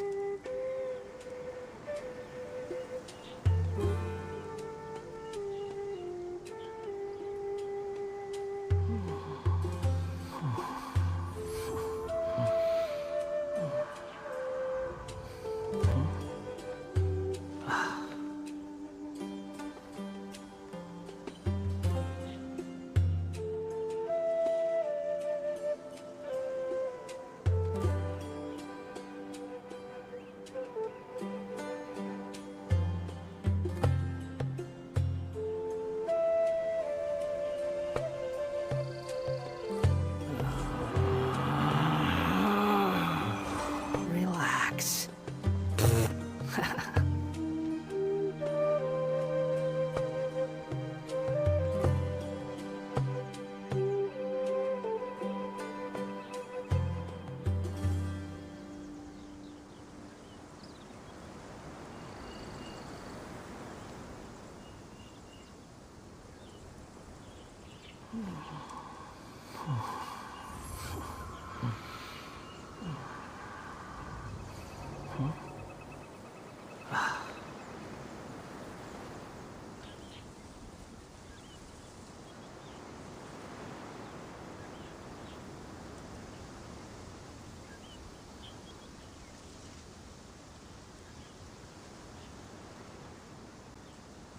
There's no such thing as pure freedom in this world.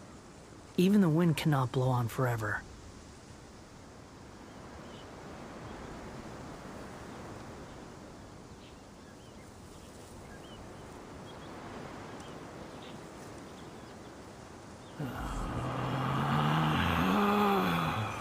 Relax.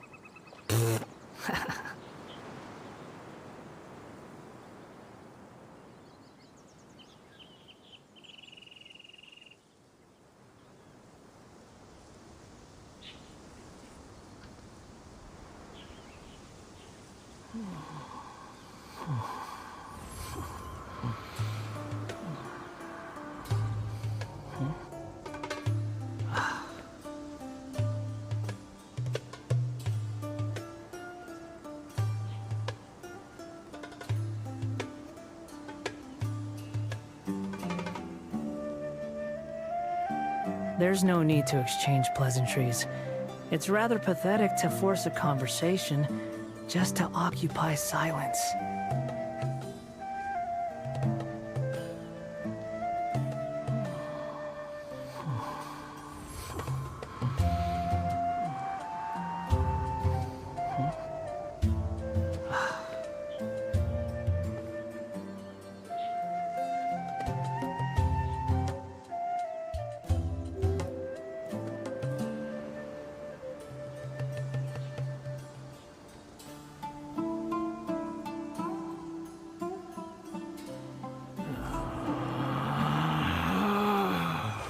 Relax.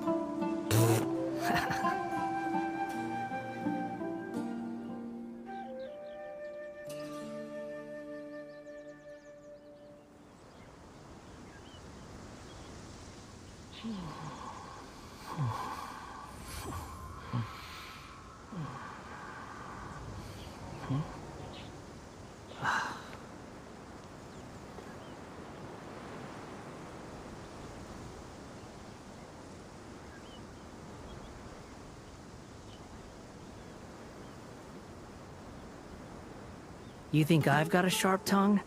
I just tell it like it is. If someone can't handle it, maybe that's their problem.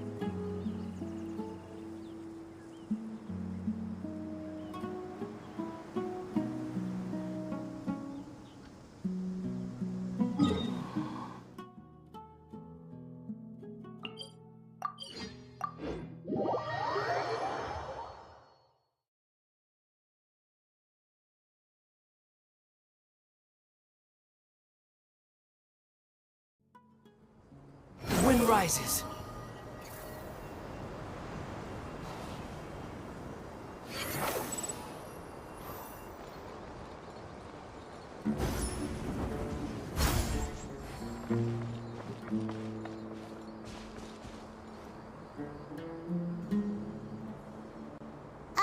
Hey, Tainari? Tainari! Huh? Weird. The locator says that he should be around here somewhere. Tainari! Can you hear us?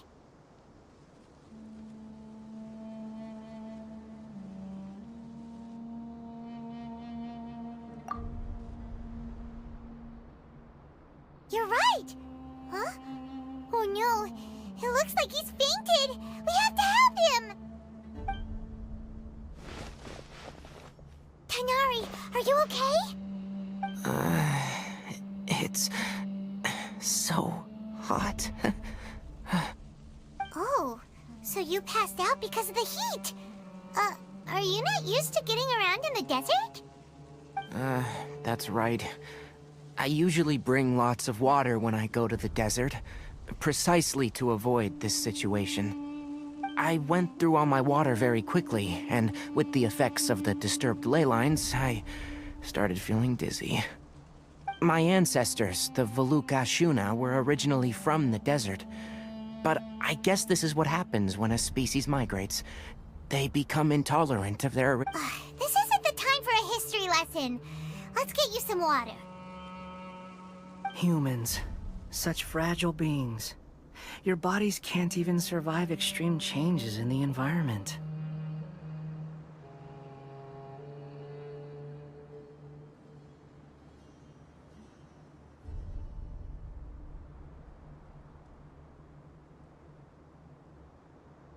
Here, take this. Let him drink it.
Are you serious?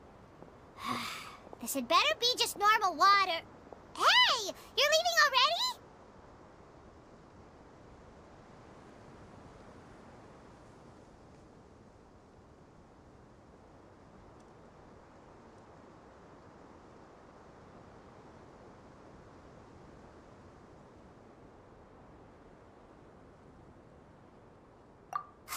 Paimon really doesn't get that guy.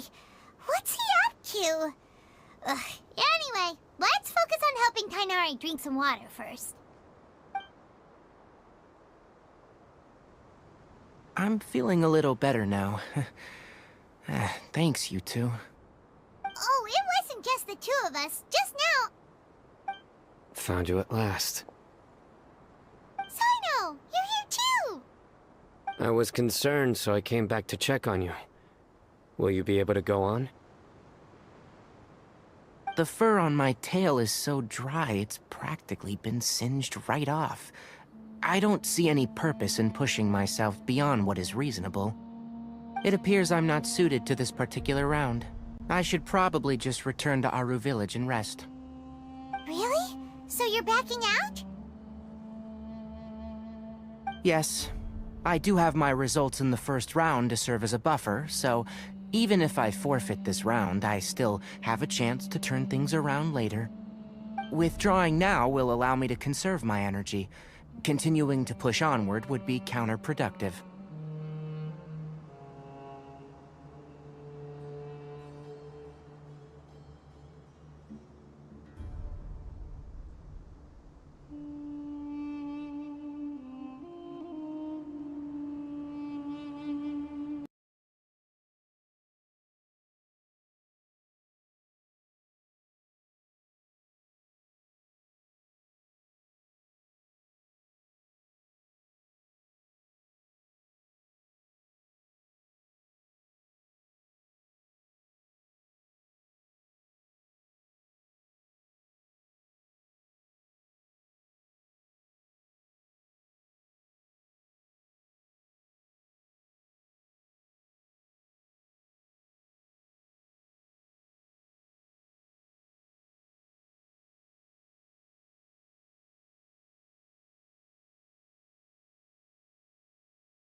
You're right!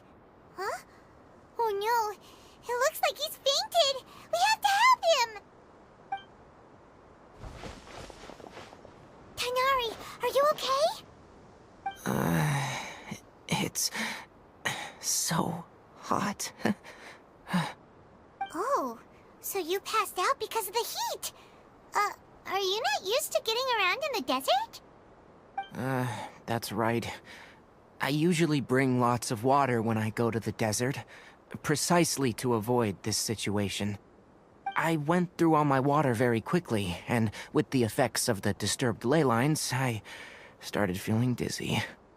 My ancestors, the Volukashuna, were originally from the desert. But I guess this is what happens when a species migrates. They become intolerant of their original environment. This isn't the time for a history lesson. Let's get you some water. Humans. Such fragile beings. Your bodies can't even survive extreme changes in the environment.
Here, take this.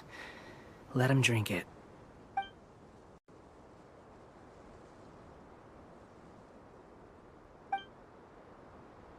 Are you serious? This had better be just normal water. Hey! You're leaving already? Paimon really doesn't get that guy. What's he up to? Anyway, let's focus on helping Tighnari drink some water first.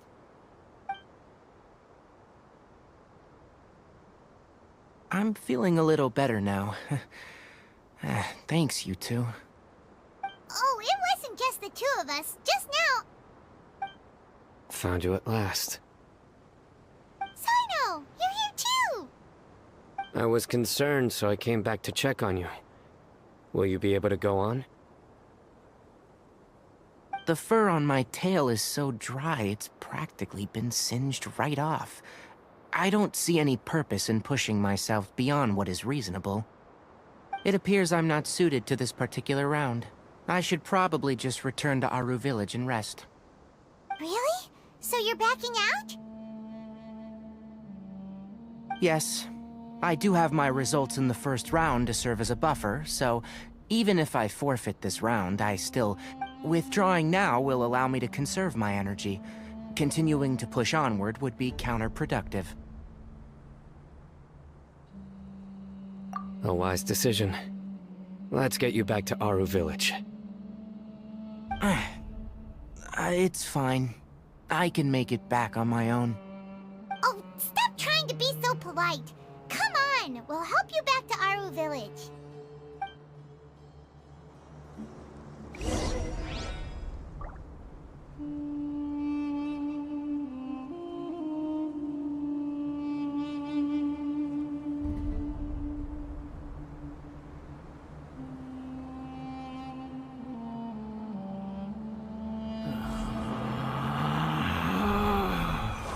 Relax.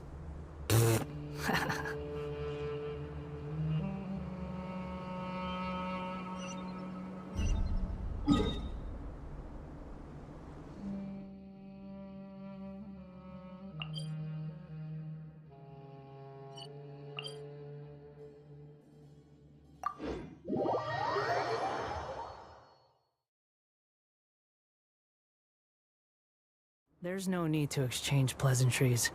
It's rather pathetic to force a conversation just to occupy silence.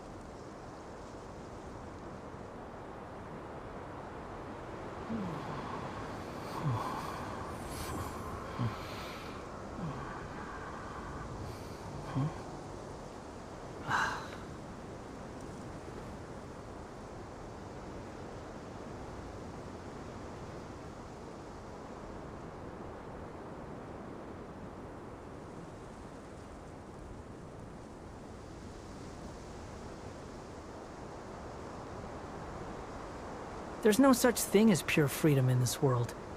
Even the wind cannot blow on forever.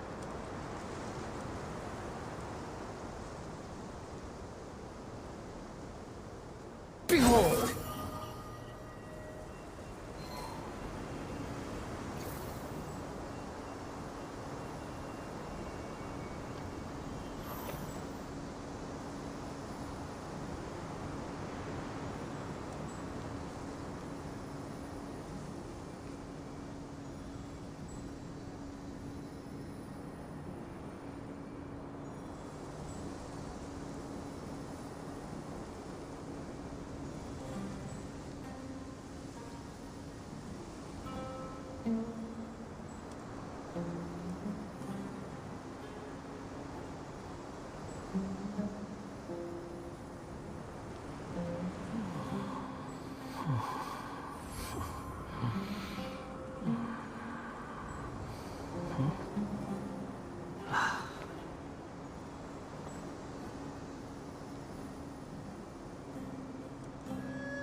slow.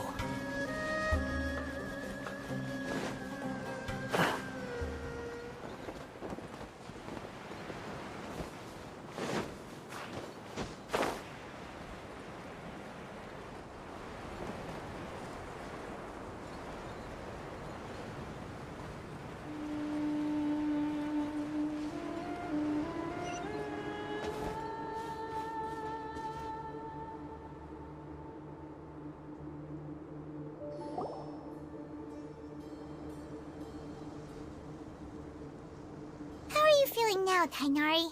Do you want to rest some more? There's some shade here, so we can stop for a while. All right. Let's do that.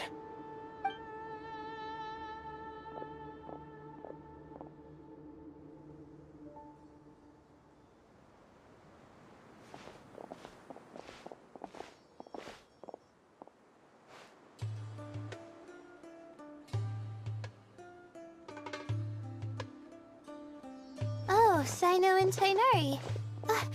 And you've got the Traveler and Paimon with you. Oh, hey, Layla! Yeah, the sun was too strong, so I decided to take cover here for a while. What about you? Are you all done already? Unfortunately not. I'm not quite as capable as I thought. I intend to withdraw from this round. Sino and the Traveler are escorting me back to Aru Village. Withdraw? Can you even do that? I believe the rules do provide for such a situation. Alhaitham did say that the act of leaving the competition grounds would result in disqualification from the round. Didn't I ask you if you were all right before this? If you had just decided to withdraw then, you wouldn't have had to suffer. Well, I had to try, didn't I? So I tried, and it didn't work out, and now I'm backing out while I can. When I get back, I'm definitely going to make a batch of sun-resistant oil. Next time I venture into the desert, I'll be prepared. By the way, you're Layla, aren't you? You don't look very well yourself. Will you be all right? I did feel a little faint when I first entered the desert, but I feel a lot better after resting here for a while. Be careful not to push yourself too hard. Don't worry. I'm just... Feeling the pressure? You can tell? Your expression is similar to the ones I see on criminals' faces when I interrogate them. To tell you the truth, I'm still not sure whether I have what it takes to represent the Ratawa Histarshan in the championship. Most people voted for me because of all the rumors surrounding me, and to be honest, those rumors don't really mean anything. Now I don't know how to deal with all the expectations they've put on me. Even the people who usually criticize me voted for me this time. So I feel like I have to live up to their expectations somehow. So their expectations are putting pressure on you. Yes. Actually, I heard that you were voted in as well, Tainari. How do you deal with it? To be completely honest, I don't really feel any pressure. Firstly, those who expect things from you do not necessarily do so for benign reasons. On the other hand, those who do consider your feelings certainly wouldn't want you to push yourself. Next, we are researchers. Our primary duty is to interact with knowledge, not to meet others' expectations. As for me, I took part in this competition to advertise for an academic lecture at Gandharvaville next month. I'll obviously try my best during the competition, but I won't let any additional pressure get to me. I think you can also try to find a clearly defined goal. That may help you. I understand. Thanks for your advice. I'm absolutely parched after talking so much. I've still got some water with me. No, I'll be all right. We aren't far from Aru Village, so I can go the rest of the way myself. you should get back to the competition. Don't you want to win that limited edition card? Yes. All right then. Your spirit will live on through me. Hey, don't talk like that. I'm not dead, Sino. Everyone, I'll be heading back now. See you after the round ends.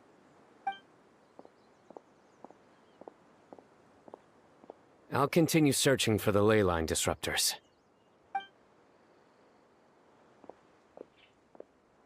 Are you feeling better now, Layla? Yeah, I feel like some of the weight has been taken off my shoulders after chatting with Tighnari. It's been a long time since I first left my hometown to come to the academia, and every day here has been so precious. But of course, there have been some rough times. All sorts of complex astrological models, countless quizzes, and essays that took all my brain power to barely finish. Each of those things are like huge boulders barreling at me, forcing me to continue running forward. When I was chosen as my Darshan's representative, it felt like another boulder was added to the ones already rolling behind me. Every time I close my eyes, I think of all the people I'd disappoint if I mess up.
Yeah, I think that's what Tighnari was trying to tell me. You're our good friends, which is why you didn't stop him from dropping out of this round, and why you don't feel disappointed in me. That's right! No need to feel so down! That said, he did also say that he hopes I could have more concrete goals for taking part in this competition. I don't have any now, but I'll give that some thought. Anyway, I won't take up any more of your time. You still have to record the other contestants' progress, don't you? Perhaps they've had some breakthroughs while we've been chatting. True. We should go look for the others. Now, who's left? Tighnari's dropped out for the round, and we just saw Sino. You could go see how Madame Faruzan's doing. I've heard that she's quite knowledgeable about the desert, so she's probably made some progress by now. Okay, let's go look for Faruzan!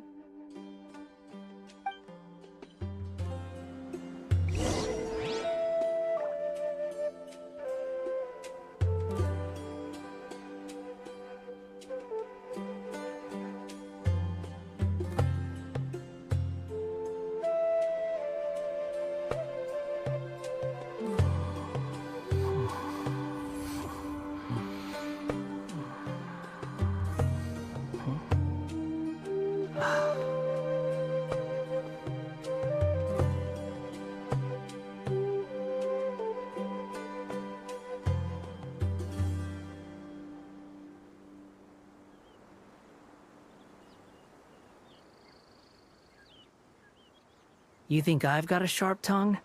I just tell it like it is. If someone can't handle it, maybe that's their problem.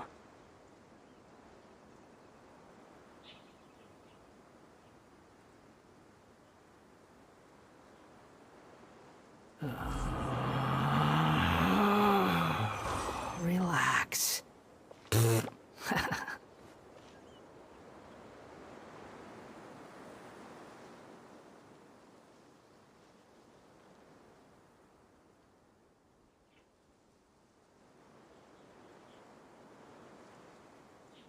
There's no need to exchange pleasantries.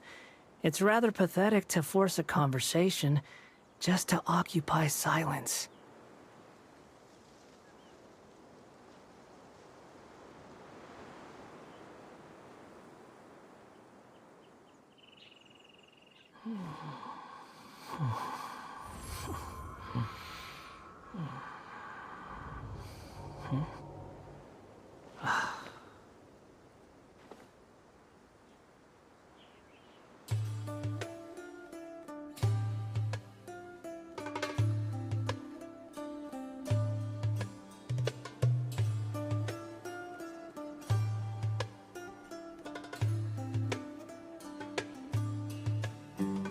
You think I've got a sharp tongue? I just tell it like it is. If someone can't handle it, maybe that's their problem.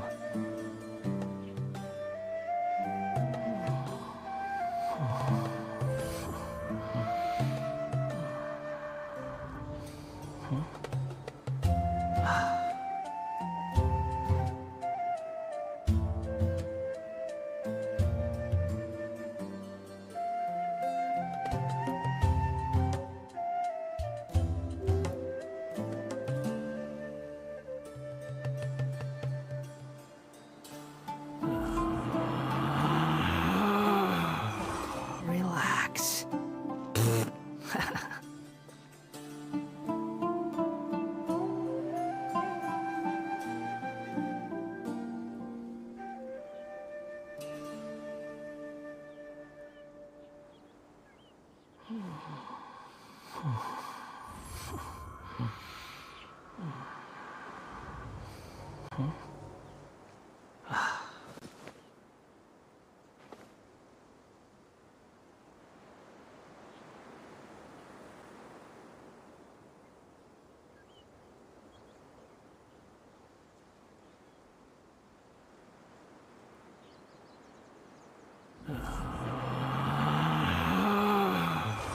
Relax.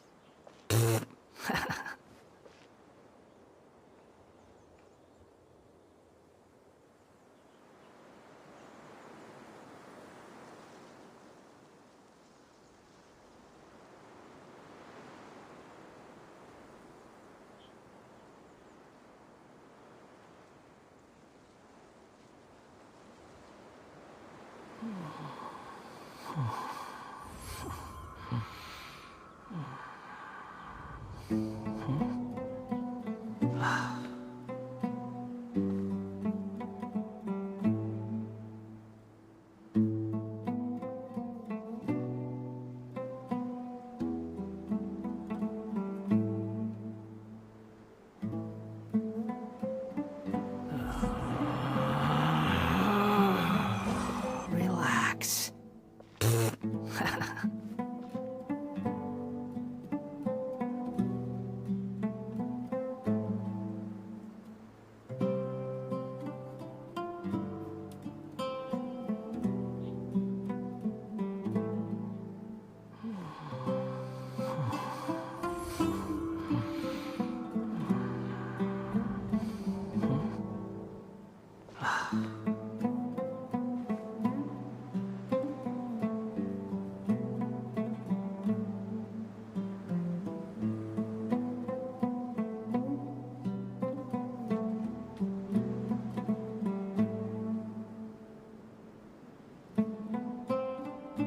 There's no need to exchange pleasantries. It's rather pathetic to force a conversation just to occupy silence.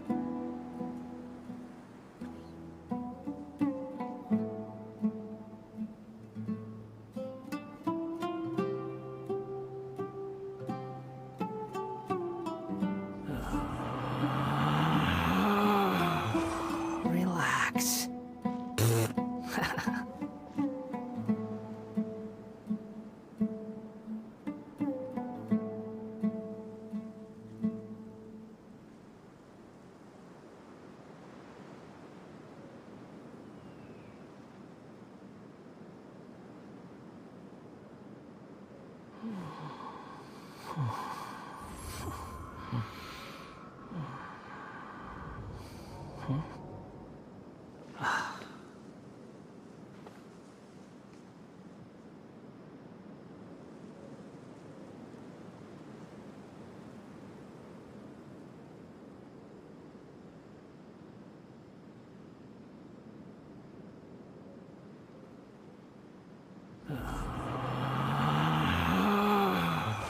Relax.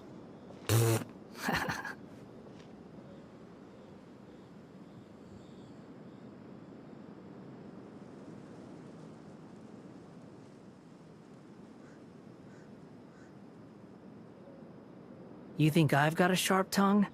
I just tell it like it is. If someone can't handle it, maybe that's their problem.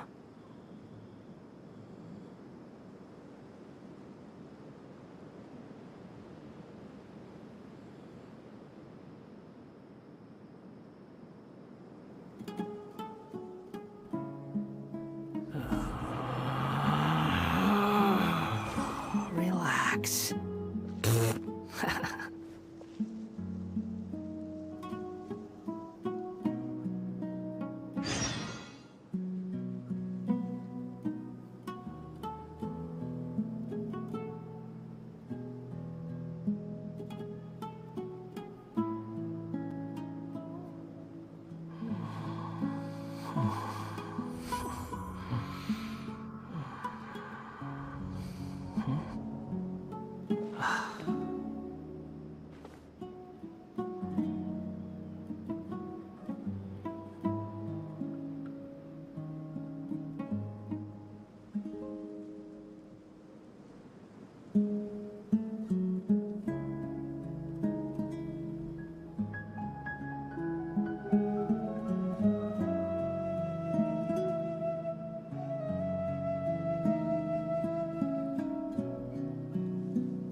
There's no need to exchange pleasantries. It's rather pathetic to force a conversation just to occupy silence.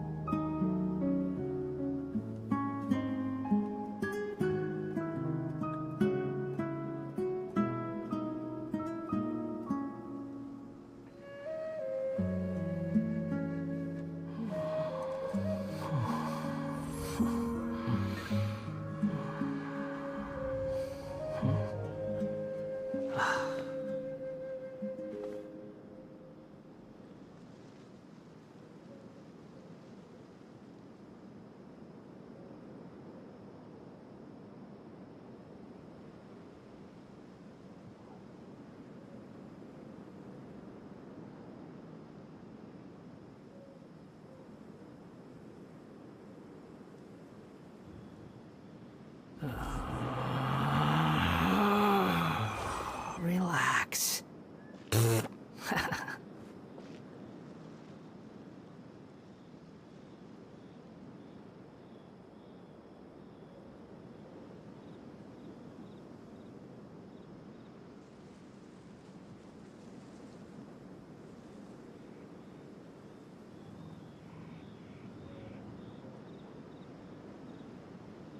There's no such thing as pure freedom in this world.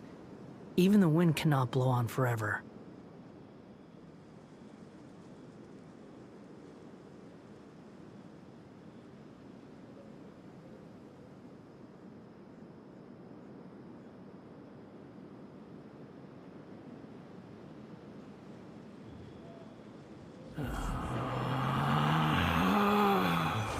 Relax.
Faruzan.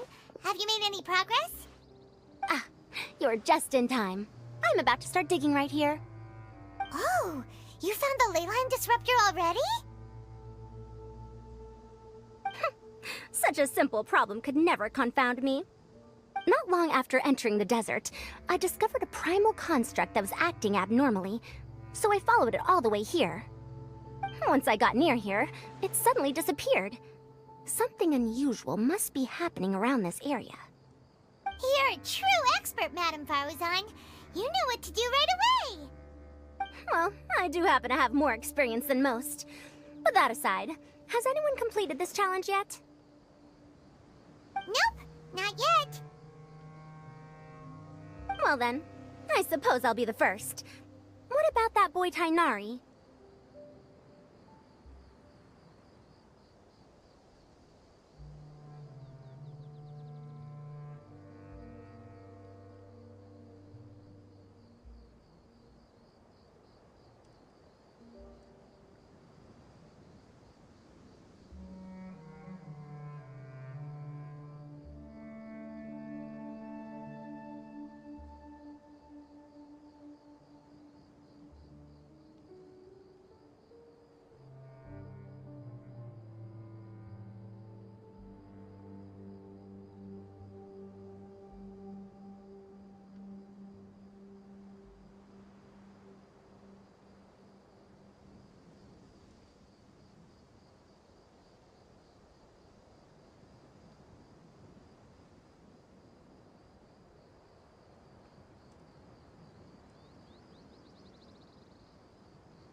Oh? And why's that? He's not used to being out and about in the desert. Huh. I didn't think he would have such a weakness. I suppose he could use a bit more training. What about the others? Is that Ratawahist girl still a bundle of nerves? Tainari gave Layla some advice, and she seems to be doing a lot better now. Sino just started his search for the disruptors, and as for that guy, well, who knows what he's thinking. And what about Kaveh? Has he found a ley line disruptor yet? Paimon doesn't think so, or our locators would have already let us know. Strange. What's he lollygagging for? With his skills, you should have heard something from him by now. Well, I'm afraid the most thrilling moments are already done here. You should probably go find Kaveh and see how he's faring now.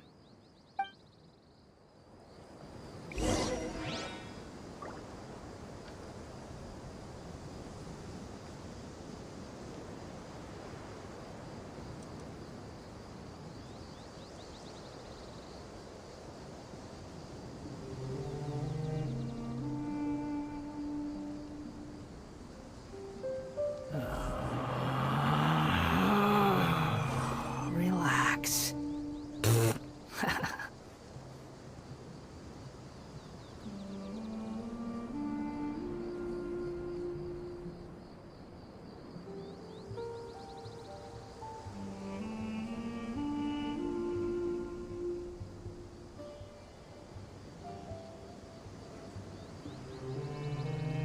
There's no need to exchange pleasantries.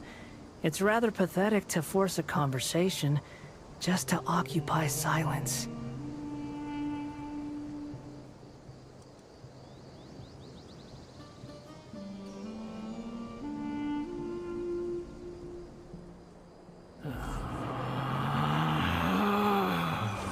Relax.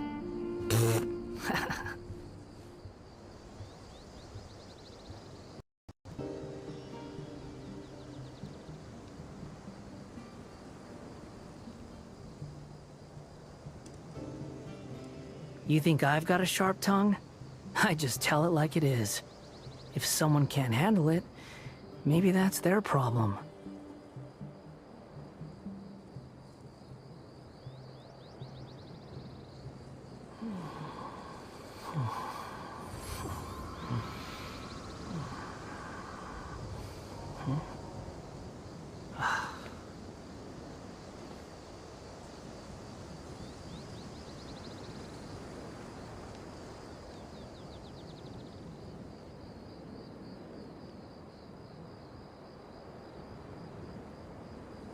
There's no such thing as pure freedom in this world.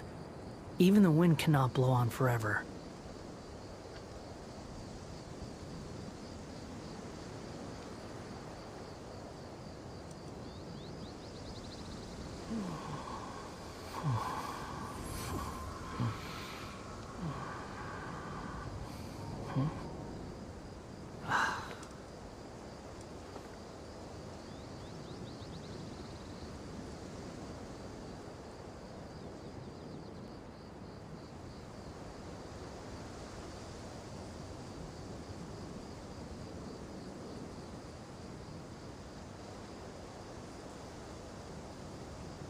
There's no need to exchange pleasantries.